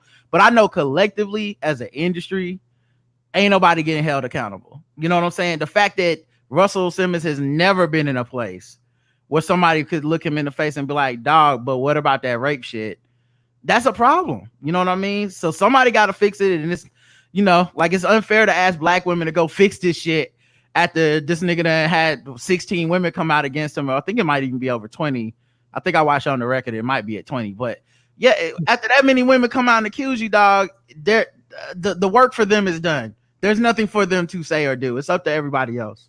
And at the same time, you can't necessarily just keep going back into, well, they used to accuse black men of rape all the time back in the day. Like, come on, man. Like at a certain point, like, dude, why ain't they doing it to everybody? Right. Why is it you? Like, why? And Miss Smart talked about this in the chat room. Like, Barack Obama was the 44th motherfucking president of the United States. Why he had no goddamn robot? Nobody want to take this nigga down. 0 people want to take Barack Obama down. Why is it you? What was you doing that was so motherfucking special? Right. That 30 women came out like, yo, that nigga did something to me. Like, it don't make sense, man. But yo, we went on a tangent on that one, but it was worth it. It was worth it, and that was in Blue Blazes, man, for real. The other story that we got here in Blue Blazes is a gay Trump supporter complains that black people are trying to colonize Pride Month here in the month of June, man. Let me read this story here. This comes out of LGBTQnation.com. It says Chadwick Moore, a gay Republican who opposed civil rights protections for LGBTQ people, is now speaking for the gays to defend Pride Month from black people. I'm sorry, blacks, but you already have a month. Moore tweeted, probably referring to Black History Month, which is in February. Juneteenth isn't a thing, he continued, referring to the June 19th holiday that it commemorates the emancipation of enslaved people in the U.S. It has been celebrated since 1866, according to the Texas State Library and Archives Commission. Don't colonize our month as well. Thanks. Signed, the gays, Moore concluded. Moore's tweet was criticized for its historical inaccuracy. Juneteenth was celebrated for well over a century before the Stonewall riots and the first Pride marches, as well as for the racist implication that a celebration of black freedom takes away from celebrating LGBTQ pride. And they got a bunch of tweets that are responding to this guy. It said Moore defended his tweet. He wrote that Juneteenth only became a holiday in 1980 via a Republican Texas governor, which assumes that a holiday only exists if it's recognized by the state.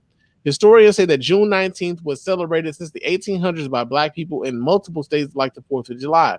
If BLM can have their mass gatherings, riots, and protests, why can't we have our pride parades? He wrote in a later tweet, probably ironically, since he has criticized pride for years. Last year, he wrote in the right-wing magazine Spectator USA that pride parades are where you watch naked, leathery old men with nipple rings waddle down the street, testicles knocking at their knees. Oh shit! And the damn thing then went away from me. What the hell happened there? No, I think we can safely say all Trump supporters.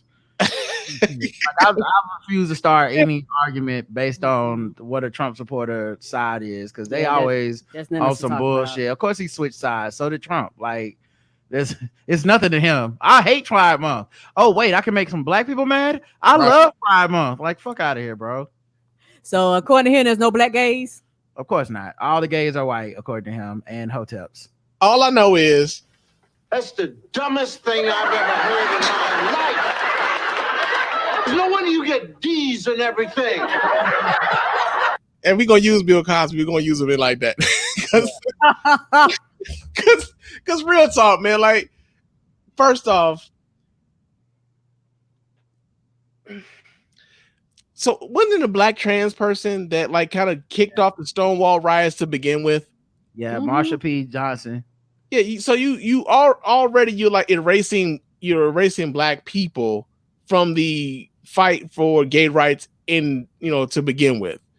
Then on top of that, like Juneteenth does precede the Stonewall riots. Now that's not to say that it's more important. It just says that it precedes it. Like Juneteenth has always been a thing. Now I remember like last week, I did a poll last week about whether or not this was the first year that a lot of people were doing the Juneteenth celebrations. I know for me, that was the first year that I did it because it was weird because like my job gave me Juneteenth off. I had took Juneteenth off like as a vacation day, and then they're like, "No, nigga, you can just have it." I'm like, "What? Like for real? Y'all just gonna give me the day off?" And for a lot of Americans, that's when you actually recognize a holiday.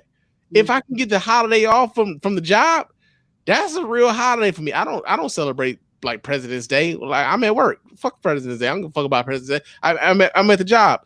But for a Trump supporter, a gay Trump supporter at that, to try to come at the Black, like to come at Black people. I said the Blacks. Ain't that a bitch? That's what they said, the Blacks. That's my favorite part. I love racist people always feel themselves that the Blacks. The Blacks. Like, and Donald Trump does that same shit. Like, I love the Blacks. Like, because other. Nobody says that. Blacks. Like Black people, okay. Black people, yeah. Like if you're racist, you say the Blacks. Okay. Right. Like nobody else says that shit. You Blacks always coming into other people's months trying to celebrate your little holidays. So stupid.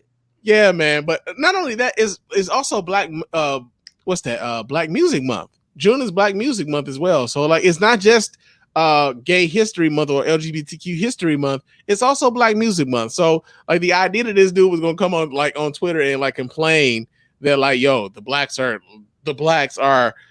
colonizing fucking like it kind of goes back to that shit you said, Rod, about us having the language now to explain every fucking thing. It kind of goes back into that. Because he's got the language now to like, yo, they're colonizing our month. Like, no, nigga. And he's not even nigga. But like, no, nigga, that's not what's happening. Still shit from us. Like, I noticed y'all worked on all these big words. Let me scoop up a few and start throwing it. Y'all are gentrifying Gay History Month, okay? The Blacks need to calm down with the bullshit. But yeah, it's like I said, Trump supporter, you can't, the Trump supporters here was mad because the Pride March in Charlotte was like, gay people can come down, do the march, except this float that says gays for Trumps. Y'all can get the fuck on. Yeah, they banned it. They was like, and he was mad. I'm like, y'all niggas really, you want it everywhere. You want everything. You really want the president in the White House who is actively against your existence and the existence of your people. Mm-hmm. but then you also want to be in the parade with the damn people he oppressing. Get the hell out of here, man. It's crazy, man. Like America, like I don't know if we can call this like, you know, America, the season finale, but it's been a bitch in 2020, man. It's been a bitch in 2020. So that's what's going on in Blue Blazers. Another story that we got here in Blue Blazers real quick is Muhammad Ali's son, man. Oh no. Oh yes. Muhammad Ali's son said that his dad would have hated the racist Black Lives Matter movement. Not never. All right, we're gonna read the story here. This comes out of the New York Post. Take from it what you will, because you know we know they are Trump allies. But it says on the 4th anniversary of his death, Muhammad Ali's only biological son says that his father would be against Black Lives Matter, calling the movement racist and the protesters devils. The legendary boxer and activist stood up against racism throughout his life, but Muhammad Ali Jr. says his dad would have been sickened by how the protesters have turned to violence and looting after the death of George Floyd. Don't bust up shit. Don't trash the place, he told the Post. You can peacefully protest. My father would have said, they ain't nothing but devils. My father said all lives matter. I don't think he'd agree. Of the Black Lives Matter movement, Ali Jr., a Muslim like his father, said, I think it's racist. It's not just Black Lives Matter, white lives matter, Chinese lives matter, all lives matter, everybody lives matters. God loves everyone. He never singled anyone out. Killing is wrong no matter who it is, Ali said during an hour-long interview with the Post. Now, I'm going to just say right now, y'all wouldn't have been interviewing this nigga if he went out Muhammad Ali's son. So, like, they wouldn't even have been interviewing him if he agreed with Black Lives Matter. Right. On police brutality, Ali defended law enforcement in general. He said, police don't wake up and think, I'm going to kill a nigga today or kill a white man. He said, they're just trying to make it back home to their family in one piece. Speaking of Floyd's killing at the hands of a white Minneapolis police officer, Ali said that the officer was wrong with killing that person. But people don't realize there was more footage than what they showed. The guy resisted arrest. The officer was doing his job, but he used the wrong tactic. Boo this man. Boo. Boo. I'm gonna tell y'all right now. There used to be this. There used to be this saying in the hood. I don't know if they still say this now, but like, "Mama's baby, Papa's maybe." I wish this is Muhammad Ali's kid. I heard Muhammad I heard he got around a bit, so it's probably we might be his kids. I don't know. Like Muhammad, he said it was so pretty. It was a lot of women that was giving it up. So I don't know, but I will say this, man. I can't wait to see Muhammad Ali Jr.'s biopic. You know, I don't know if they're gonna get Will Smith to play him, but I'm definitely gonna watch that movie. I think it's called "Float Like a Jigaboo, Sting Like a Coon." Oh no! I'll be in theaters day one. Oh, I'm gonna be up in there. So. Nigga, you are crazy with that one. But I'm gonna just tell you this right now. I kind of believe this nigga is broke and he is putting transmissions in your car in the front yard. Like that's what this nigga look like. As a matter of fact, let me go ahead in the blocks. Let me pull the picture up so y'all can see him. Let me pull it. I heard he only gets $1,000 a month from the estate, so that shit would make a little bit of sense. Yeah, this what my man look like. Now he used to wear glasses. I don't know because he got the indentations on his nose, and maybe he wearing contacts right now. But yeah, man, I don't know. This seems like a ploy to like put some attention to something. Layla needs to come out and say something. She needs to say something. He's giving me them Alveda King vibes. You know how Alveda King. Yeah. Giving me them Alveda King. Like your daddy was somebody. That don't make you somebody though. Ain't she like a cousin or something? Like right. Not even like in the immediate family, and she be out here like I never got to see him, but my great uncle dead for years now. Great man, and I just out here to say I'm against everything he ever stood for. So if you need me, call me. Bookings at alvidaking@gmail.com. I am trying to come I'll up. Take all the money. My tap dancing shoes are clean and ready to go. Hit the Cash App, Republicans, because I will come out to your event and PayPal.me, Alveda King. Just let me know. Hey, Karen, them tap dancing shoes are probably patent leather too. Come on. With them big ass black laces. The motherfuckers are shining. You know what I'm saying? Man, they'll blind you. Good grief, man. This dude, like, I swear to God, man, he look like everybody's like hood mechanic, man, for real. Don't he? That's Blue Blazers, man, for real. Maybe is he doing this for the money? You know what I'm saying? Because it might just be that thing, man. Like, you know, Candace Owens has shown the way. Like, cooning has been a thing. You know, not only just Candace Owens, but like, what's their name? Diamond and Silk. There you go. Diamond and Silk. They done grifted these white folks into a whole lot of little money. That might be his little move. He like, man, it's some money in this motherfucking cooning. Who'd have thought? He might listen to your show. He might have wanted to be the ass hat of the week. Had he been listening, he'd have known we don't really do the ass hat of the week that much no more. But we're trying to bring it back. Go back. We got to bring him back, man. We're gonna make him the ass of the week retroactively. You know what I'm saying? Go back. We got some hats, motherfucker. You like, yep, that's me. There we go, man. There we go. But He was in the interview like, yo, I'm gonna kill him with this one. Spann ain't gonna know what hit him. We about to have a retro show at this motherfucker. I'm gonna make the segment come back. Yeah, my daddy would have been on All Lives Matter, Blue Lives Matter even. My daddy agreed that only white lives matter. Muhammad Ali. No, funny you should say that though, because like, yo, Muhammad Ali used to chill out on the south side of Chicago when he was like going through his whole thing with Joe Frazier. No, it wasn't Joe Frazier. It was like when he was going through the thing about when he was banned from boxing. Yes, yeah. He was on the south side of Chicago. Like my uncle Purvis like used to kick it with Muhammad Ali quite frequently. And like it's interesting that you would say that, like, yo, Spann would really get some shit off. Yeah. His son was somewhere just. Oh my god, man, yo, that's the Blue Blazers. Now we got another story here, Blue Blazers. Now this here though, we kind of work us some shit out here at the Spann Report, man, because we don't know if this is Blue Blazers, we don't know if this is lose your job. Okay. But we got some shit going on here at the Spann Report. We trying to figure out which one it goes, which one it falls into. So I'm looking for you guys to kind of help me figure out the segment this falls into. Okay. So we got a nurse. They calling her Nurse Karen. I'm sorry. I don't take it personally.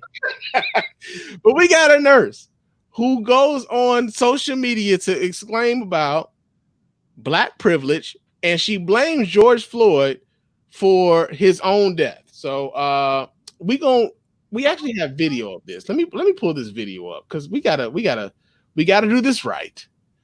And I'm gonna pull this up so y'all can watch it right along with your man. Let me do this here. All right, let's see what she's talking about.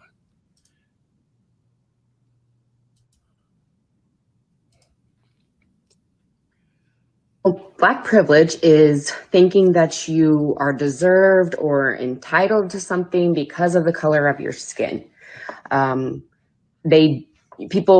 people especially, do get special scholarships. They're also shielded from a lot of scrutiny because of the color of their skin. Nobody wants to be tagged as racist. I'm not racist. I have respect for all skin colors, Asian, Hispanic, Black, whatever. I would never treat any patient differently. I would never treat any human being differently. I think God loves everyone. I'm on the same page. However, I don't think that any race is above scrutiny, including Black people. I think that the way people are behaving and the things that are being said are unreal. I don't have words for them. That being said, what do you feel like you go out and do where you're like, oh, I'm Black. Oh, I'm Black. I can't. Oh, I'm feeling it today. I don't understand. And yes, George Floyd actually was resisting arrest. He started to have a freak out panic attack when they went to put him in the car, probably because he was high on meth, fentanyl, and positive for COVID. You should know as a nurse that like COVID is like when you go into severe respiratory distress. He probably had like an MI when he was down on the ground. Was the police officer's foot in the wrong spot? Maybe, but meth and fentanyl and positive COVID are probably more leading factors to an MI. So do your research. Anyway, that being said, there are many cases where in Central Park, Black people killed a white teen and nobody cared. Nobody did a thing. So guess what? It's all subjective to your color and your gender, whatever you want to say. Yes, that's what I'm saying. Oh, do kids get bullied at school? Yeah, it's wrong, but does it happen? Yeah. So, okay, so I'm just saying right now. Is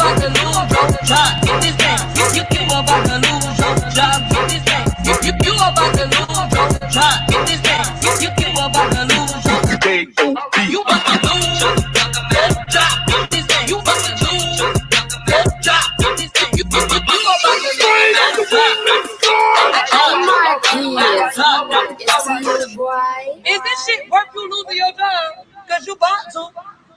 Because you ain't got no reason. Yeah, so this lady used to work at Lutheran Hospital in Fort Wayne, Indiana. You know what I'm saying? Used to. She don't work there no more. She resigned? She quit? Listen. This Karen, who also happens to go by the name of Christy Ann Wilker, was employed as a nurse by Lutheran Hospital in Fort Wayne, Indiana. That is until administrators caught wind of her racist rant that went viral on social media. Wilker was fired this week.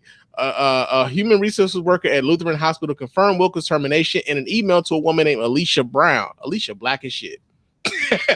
It says Wilker's racist hate and overall anti-black rhetoric were apparently stoked by the ongoing protests against racism, police violence, and their often deadly combination. Black privilege is thinking you are deserved or entitled to something because of the color of your skin. Wilker begins the misguided video by saying they, black people, especially do get special scholarships. They are also shielded from a lot of scrutiny because of the color of their skin. So, yeah, man, it's funny because you would think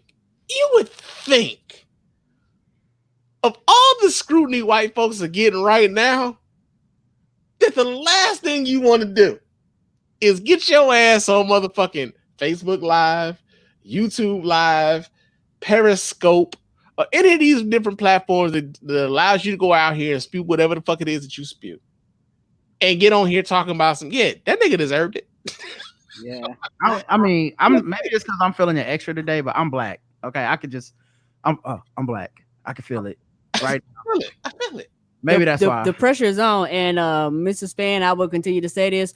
Whiteness is a hell of a drug. I've never had it before. But once you snort it and it gets you high, you feel invincible.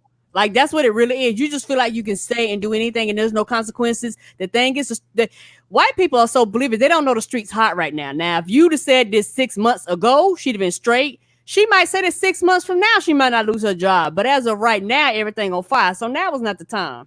Yeah, I will say this though. She did make a good point about black privilege.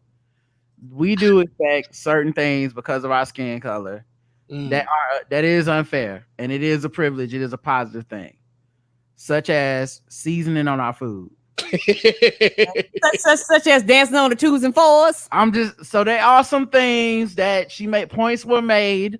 Okay, not all of them were good points, but I feel like jelly not jam.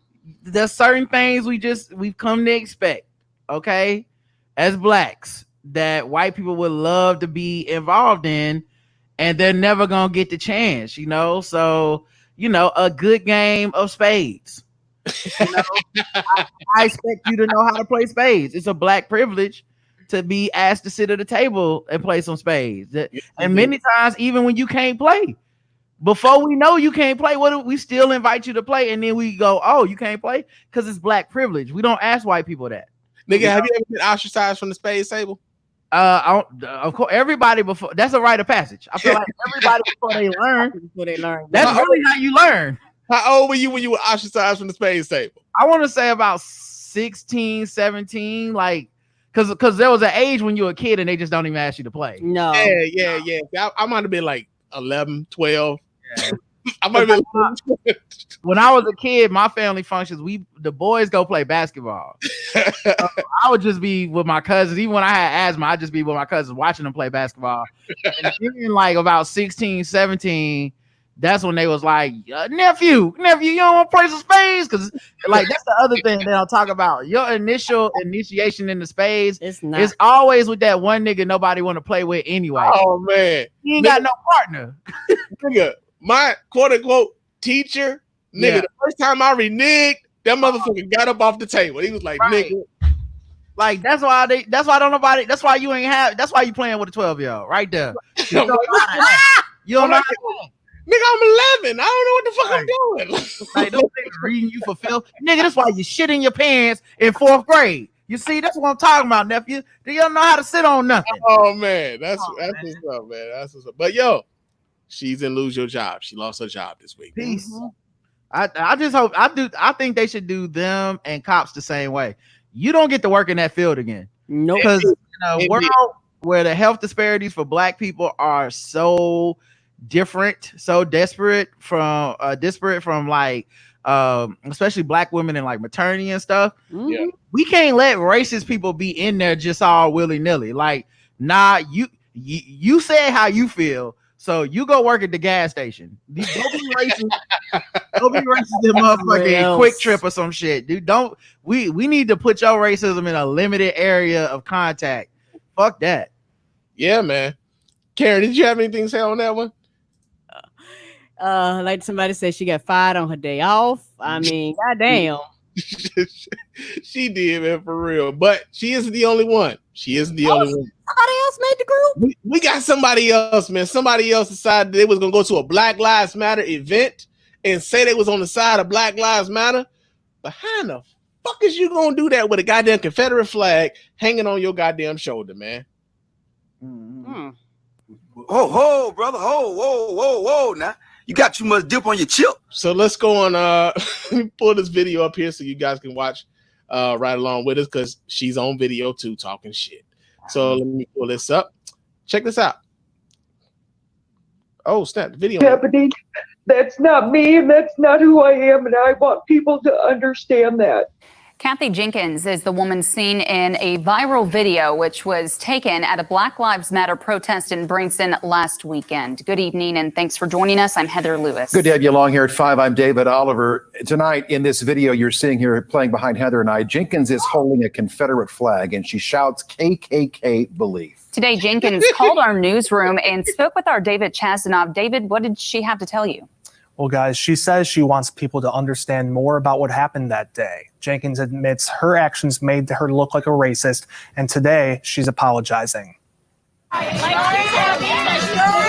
Kathy Jenkins says a few moments at Sunday's Branson rally has changed her life. This video captures Jenkins yelling at 2 women she knows. Because people who lived next door to me, this was a personal vendetta. Those women were aligned with the Black Lives Matter group. She says they were calling her a KKK racist. I said I would never be a racist. And they just kept coming at me, and I lost my temper. I will teach my grandkids to hate you all. I asked Jenkins who that message was directed to. I was saying that to the girls that were screaming in my face. It came out wrong. It had nothing to do with the people there for the Black Lives Matter, because I was also chanting Black Lives Matter. Later on in the video, she says KKK belief. I said some ugly things that I would never, those words would never have come out of my mouth. Oh my God. I wanted it to stop. I wasn't saying I'm KKK or for the KKK. So why did Jenkins say that? I was mocking them because I don't like being called a racist, and I would never encourage anyone to hurt anyone or to put harm to anyone. She can also be seen in the video holding a Confederate flag. It was given to me on the property, and I just got so angry. It just happened. And obviously, I don't understand the whole Confederate flag thing. Jenkins says she's been learning more about the flag since the incident. I would never, ever, ever hold up another Confederate flag in my life. Today, Jenkins shared with me a statement she wrote, saying in part, I am truly, deeply sorry for what I said. This isn't who I am as a person. I obviously cannot take back what I said. I can only learn from this. And the rest of her statement can be read on ozarksfirst.com. By the way, Jenkins says since the video went viral, she was fired from her job, and she says she deserved that. People who were at the Sunday protest are seeing the video of Kathy Jenkins' apology. We received a statement from one of the BLM protest organizers, Faith Pitzer, who is from Branson but now lives in Springfield. Pitzer told Cullerton News, quote, "She knew exactly what she was doing. She was there from the start on the counter protesters' side and shouting obscenities and hateful words at our protesters. She proudly shouted KKK belief in front of all of us. This woman is lying and apologizing because she's sorry she got caught in her acts of racism." Come on. She did 100. It was just sarcastic racism. She said she was doing it ironically. I think she's just a white man coming to you from the Southland. Apparently she is. Trying to understand what it's like not to be. She's proud of where she's from, but not everything she's done. It ain't like you and me can rewrite history. Her generation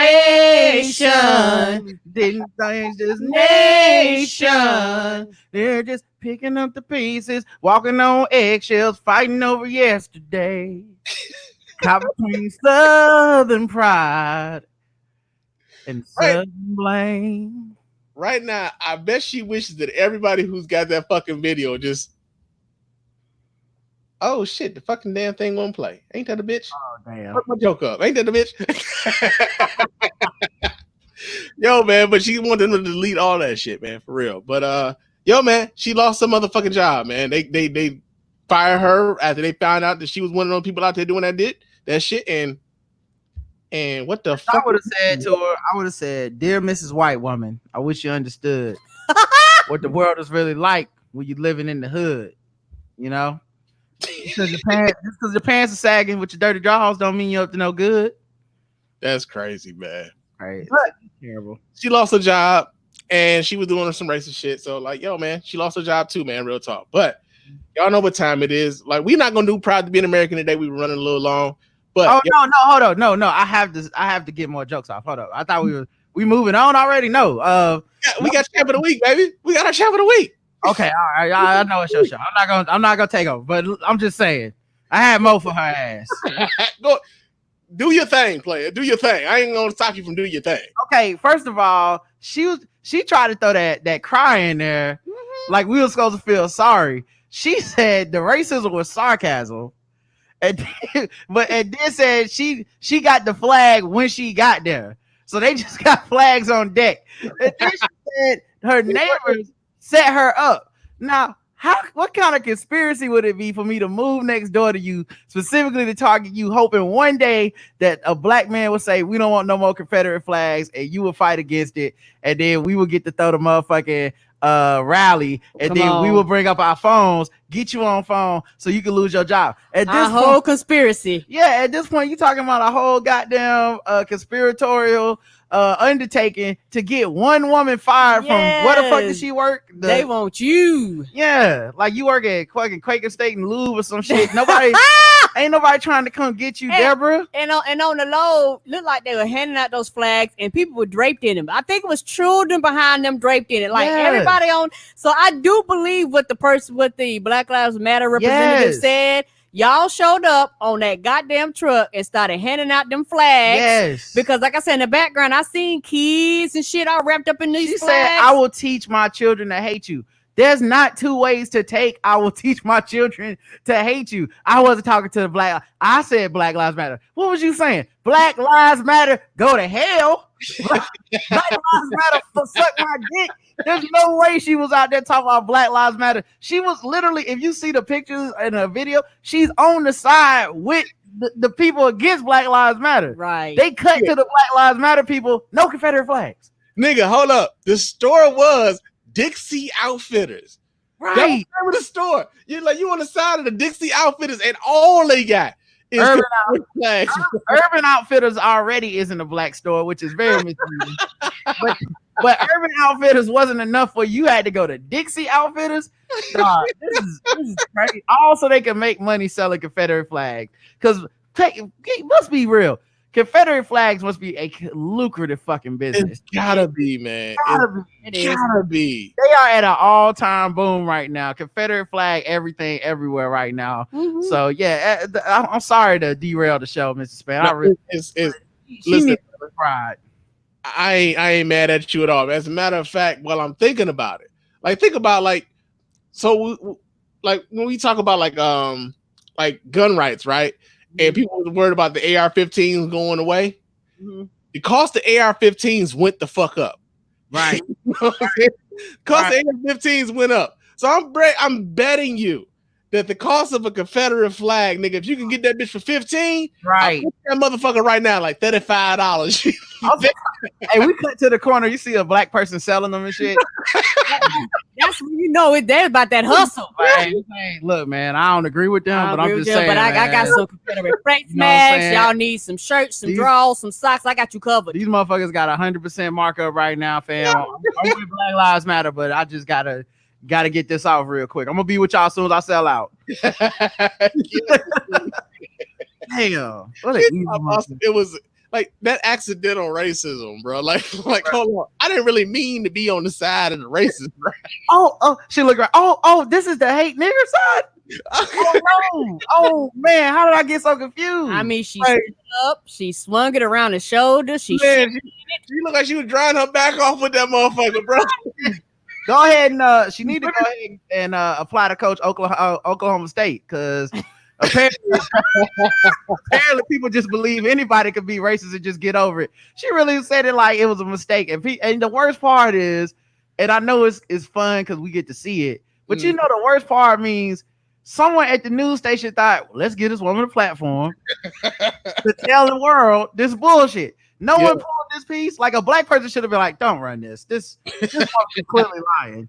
Like, are we really gonna do this? I wish I thought they had like says like where she worked at, but where she like where she got fired from, but it don't matter. She got fired. Like, yeah, right. She got fired, man. Like that's how good it gotta be to be white. You know what I'm saying? Work at a motherfucking towing garage. Like, she ain't got no good job anyway. It's just like Muhammad Ali's son changing transmissions in the front yard. You know what I'm saying? She worked with him. That's his receptionist. Oh man, but yo, man, it's time for us to get like close to us to get on up out of here. But before we do, y'all know how we do. And what the fuck is happening with my sounds, man? I don't get it. Oh shit. Don't the champ is here. Don't champ is here. Don't the champ is here. Don't champ is here. Shit. What the fuck is happening to Samsung? I was talking all that shit about iPads and now you doing this shit. How they do you? I know, right? But our champ of the week this week here at the Spann Report podcast is none other than Stephanie Regan. Oh shit. Keisha, when did you get in here? My dog just came in here and I didn't even know she was here. But Stephanie Regan is our champ of the week this week here at the Spann Report podcast. And the reason why Stephanie Regan is champ of the week at the Spann Report podcast is I'm pretty sure none of you have ever really heard of Stephanie Regan before. I hadn't heard of Stephanie Regan before this week. But Stephanie Regan, her dad is running for Michigan Legislature. He's a Republican running under the mission, running to be a Michigan legislator, and she's on Twitter telling everybody not to vote for this motherfucker. So, yes. I had this story. Where the fuck is it in my pocket, man? Hold on, man. Michigan, like pocket been acting funny lately, man. I don't know what the hell's going on, but we're gonna read this story here. This comes out of people.com. And it says that, come on, people, load up like we know, because we got shit to do today. It says, people says, daughter of Republican candidate in Michigan goes viral for telling people not to vote for him. She says, family members don't always see eye to eye when it comes to politics. Stephanie Regan, one of the children of conservative candidate Robert Regan, is running for a seat in this Michigan State House. Went viral earlier this week after employing all of her followers who are able to vote in the upcoming August primary to support a different candidate. If you're in Michigan and 18 plus, please, for the love of God, do not vote for my dad for state rep. She tells everyone. That's serious plea right there. She says, since Tuesday, her message has garnered over 182,000 likes and has over 37,000 retweets. The following day, Stephanie elaborated on her message, encouraging all Michigan residents to do their research. Since so many people are asking, is it Robert Regan? Do a quick Facebook or Google search to find out about his to find info about his campaign. I don't feel safe right now sharing further information regarding his beliefs, but please look him up and just read for yourself, she wrote. I don't think anyone past hometown friends would see this, but this is more than political beliefs. People see a familiar name and vote. Read, Google. Bill Paxton, Democrat running against Regan, was among those who shared Stephanie's message, commending her for making the difficult choice to speak out against her dad, noting that it takes extraordinary courage to make a post like this. Although Stephanie chose not to share any information about her issues her father feels strongly about, his campaign website indicates that he is opposed to abortion and supports restoring the state militia, as well as making English the official state language. Her father went on to release an official statement saying that while he and his daughter may not always agree, he respected her decision to express herself. I am happy that she feels confident enough in our relationship to express her opposing thoughts so publicly. The First Amendment is foundational to our republic, which not only requires but should encourage all perspectives to be expressed without using guilt, obligation, or shame to manipulate the people. The press statement also noted that Reagan is considered the most conservative of the Republican candidates in the race. In the subsequent interview, the candidate went on to elaborate on his political differences with his daughter, which included opposing viewpoints on systemic racism, which is at the heart of the mass protests against racial injustice that have been taking place around the country since the death of George Floyd last month. While speaking to The Hill on Thursday, Regan said that a lot of students, when they go out to these liberal university campuses, they just kind of get sucked into this Marxist communist ideology. Her big thing has to do with the systemic racism that is going on in the country, he continued, noting that while his daughter is a big believer in that, he doesn't buy into the whole systemic racism thing at all. In the interview, which was concluded on Thursday, he also says that he had not spoken to his daughter since she posted the tweets. So, in the spirit of us saying that, like, yo, white people get your people, Stephanie Regan is out here trying to gather her people. She out here like, yo, she went against her pops, man. Now, I'm not sure what their financial situation is. I'm not sure if she got all the scholarships in the world to go to the University of Colorado, which is where she goes. I'm not sure if her father is paying for that education. But truthfully, like, if she's risking her being able to continue to go to school, to go against her dad ambition to go, like, to be a part of the Michigan Legislature, to tell everybody, like, yo, do not vote for this motherfucker. Hey, man, she is doing just about everything everybody asks of white people when they ask them, like, hey, man, get y'all people together. Stephanie Regan definitely deserves to be a champ of the week this week. And I was like, when I seen this, like, yo, that's some champion shit right there. Like, that's some champion shit right there. So Stephanie Regan, to me, is a champ of the week this week. What do you guys think about that? Do you remember the 21st night of September? Come on in the cookout, girl. Love was changing the mind of pretenders. You know somebody gonna be like, ain't that that white girl? Yeah, she is. Away. Yeah, she coming. Come on to the cookout. Come on to the cookout. Stephanie Regan is our champ of the week. Can't go home, so you might as well hang out with us. Man, she gonna be hanging out with the brothers in the for a long time, man. Like, definitely can't go back to the crib after she said all that shit. Let her in. And you already see, like, it was some white folks on Facebook that was mad about it. Like, yo, man, he should just, like, stop paying for her to go to school. He should, like, make her pay for everything he ever bought her. Like, yo, so y'all need to. So basically, y'all want him to, like, give her like, she needs to refund this nigga on everything he did as a dad. Right. Like, what is wrong with y'all, man? Like, y'all racism is so intoxicating, man. So it good. Is. How dare you not be racist like me? Like, it's so intoxicating. It's crazy, man. But yo, she's our champ of the week this week here at the Spann Report podcast, man. Real talk. But yo, man, it's been a pleasure to have you guys here on the Spann Report podcast yet again, man. But always. Before we get up out of here, family, tell everybody how they can get in touch with you guys over there at the Black Guy Who Tips. You can reach us over at the Black Guy Who Tips over at the blackguywhotips.com. You can find us on social media at the Black Guy Who Tips or at TBGWT. You can follow us on social media. I am Say That Again. That is in DAT. And you can find Roderick at Rodimus Prime. Indeed. Now those contact that contact information will be available in the show notes. So you guys can definitely go ahead and check out the Black Eye Hoots. It's my favorite podcast, man. Real talk. I listen to them damn near every day. For real. For real. And before we get up out of here, I gotta remind you guys how to get in touch with us over here at the Spann Report podcast and let your voice be heard. You can go ahead and hit us up at the hotline at area code 313-288-0485. That's area code 313-288-0485. Leave us those voicemail messages, and of course those messages will get read here live on the show and responded to in kind. You can also email us here at feedback@thespannreport.com. That's feedback@thespannreport.com. Go ahead and leave us those emails, and of course those emails will get read here and replied to live here as well. You can follow me on Twitter and Instagram. My name on both of those platforms is Mr._Spann. So go ahead and follow me there. Chop it up with your man Spann throughout the week. And you can also hit us up on our website, www.thespannreport.com. You can watch replays of the show. You can vote in the polls when we put those polls up. You can leave comments on the website as much as you like, as often as you like. And of course, we appreciate all of that. And also, you can leave us a donation on PayPal and or Patreon. Our Patreon patrons are the ones who allow for us to do this show here live on YouTube and Facebook simultaneously. So we really do appreciate everybody who does that.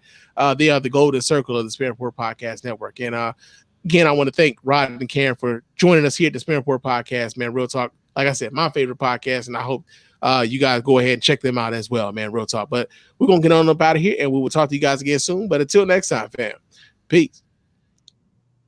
Peace.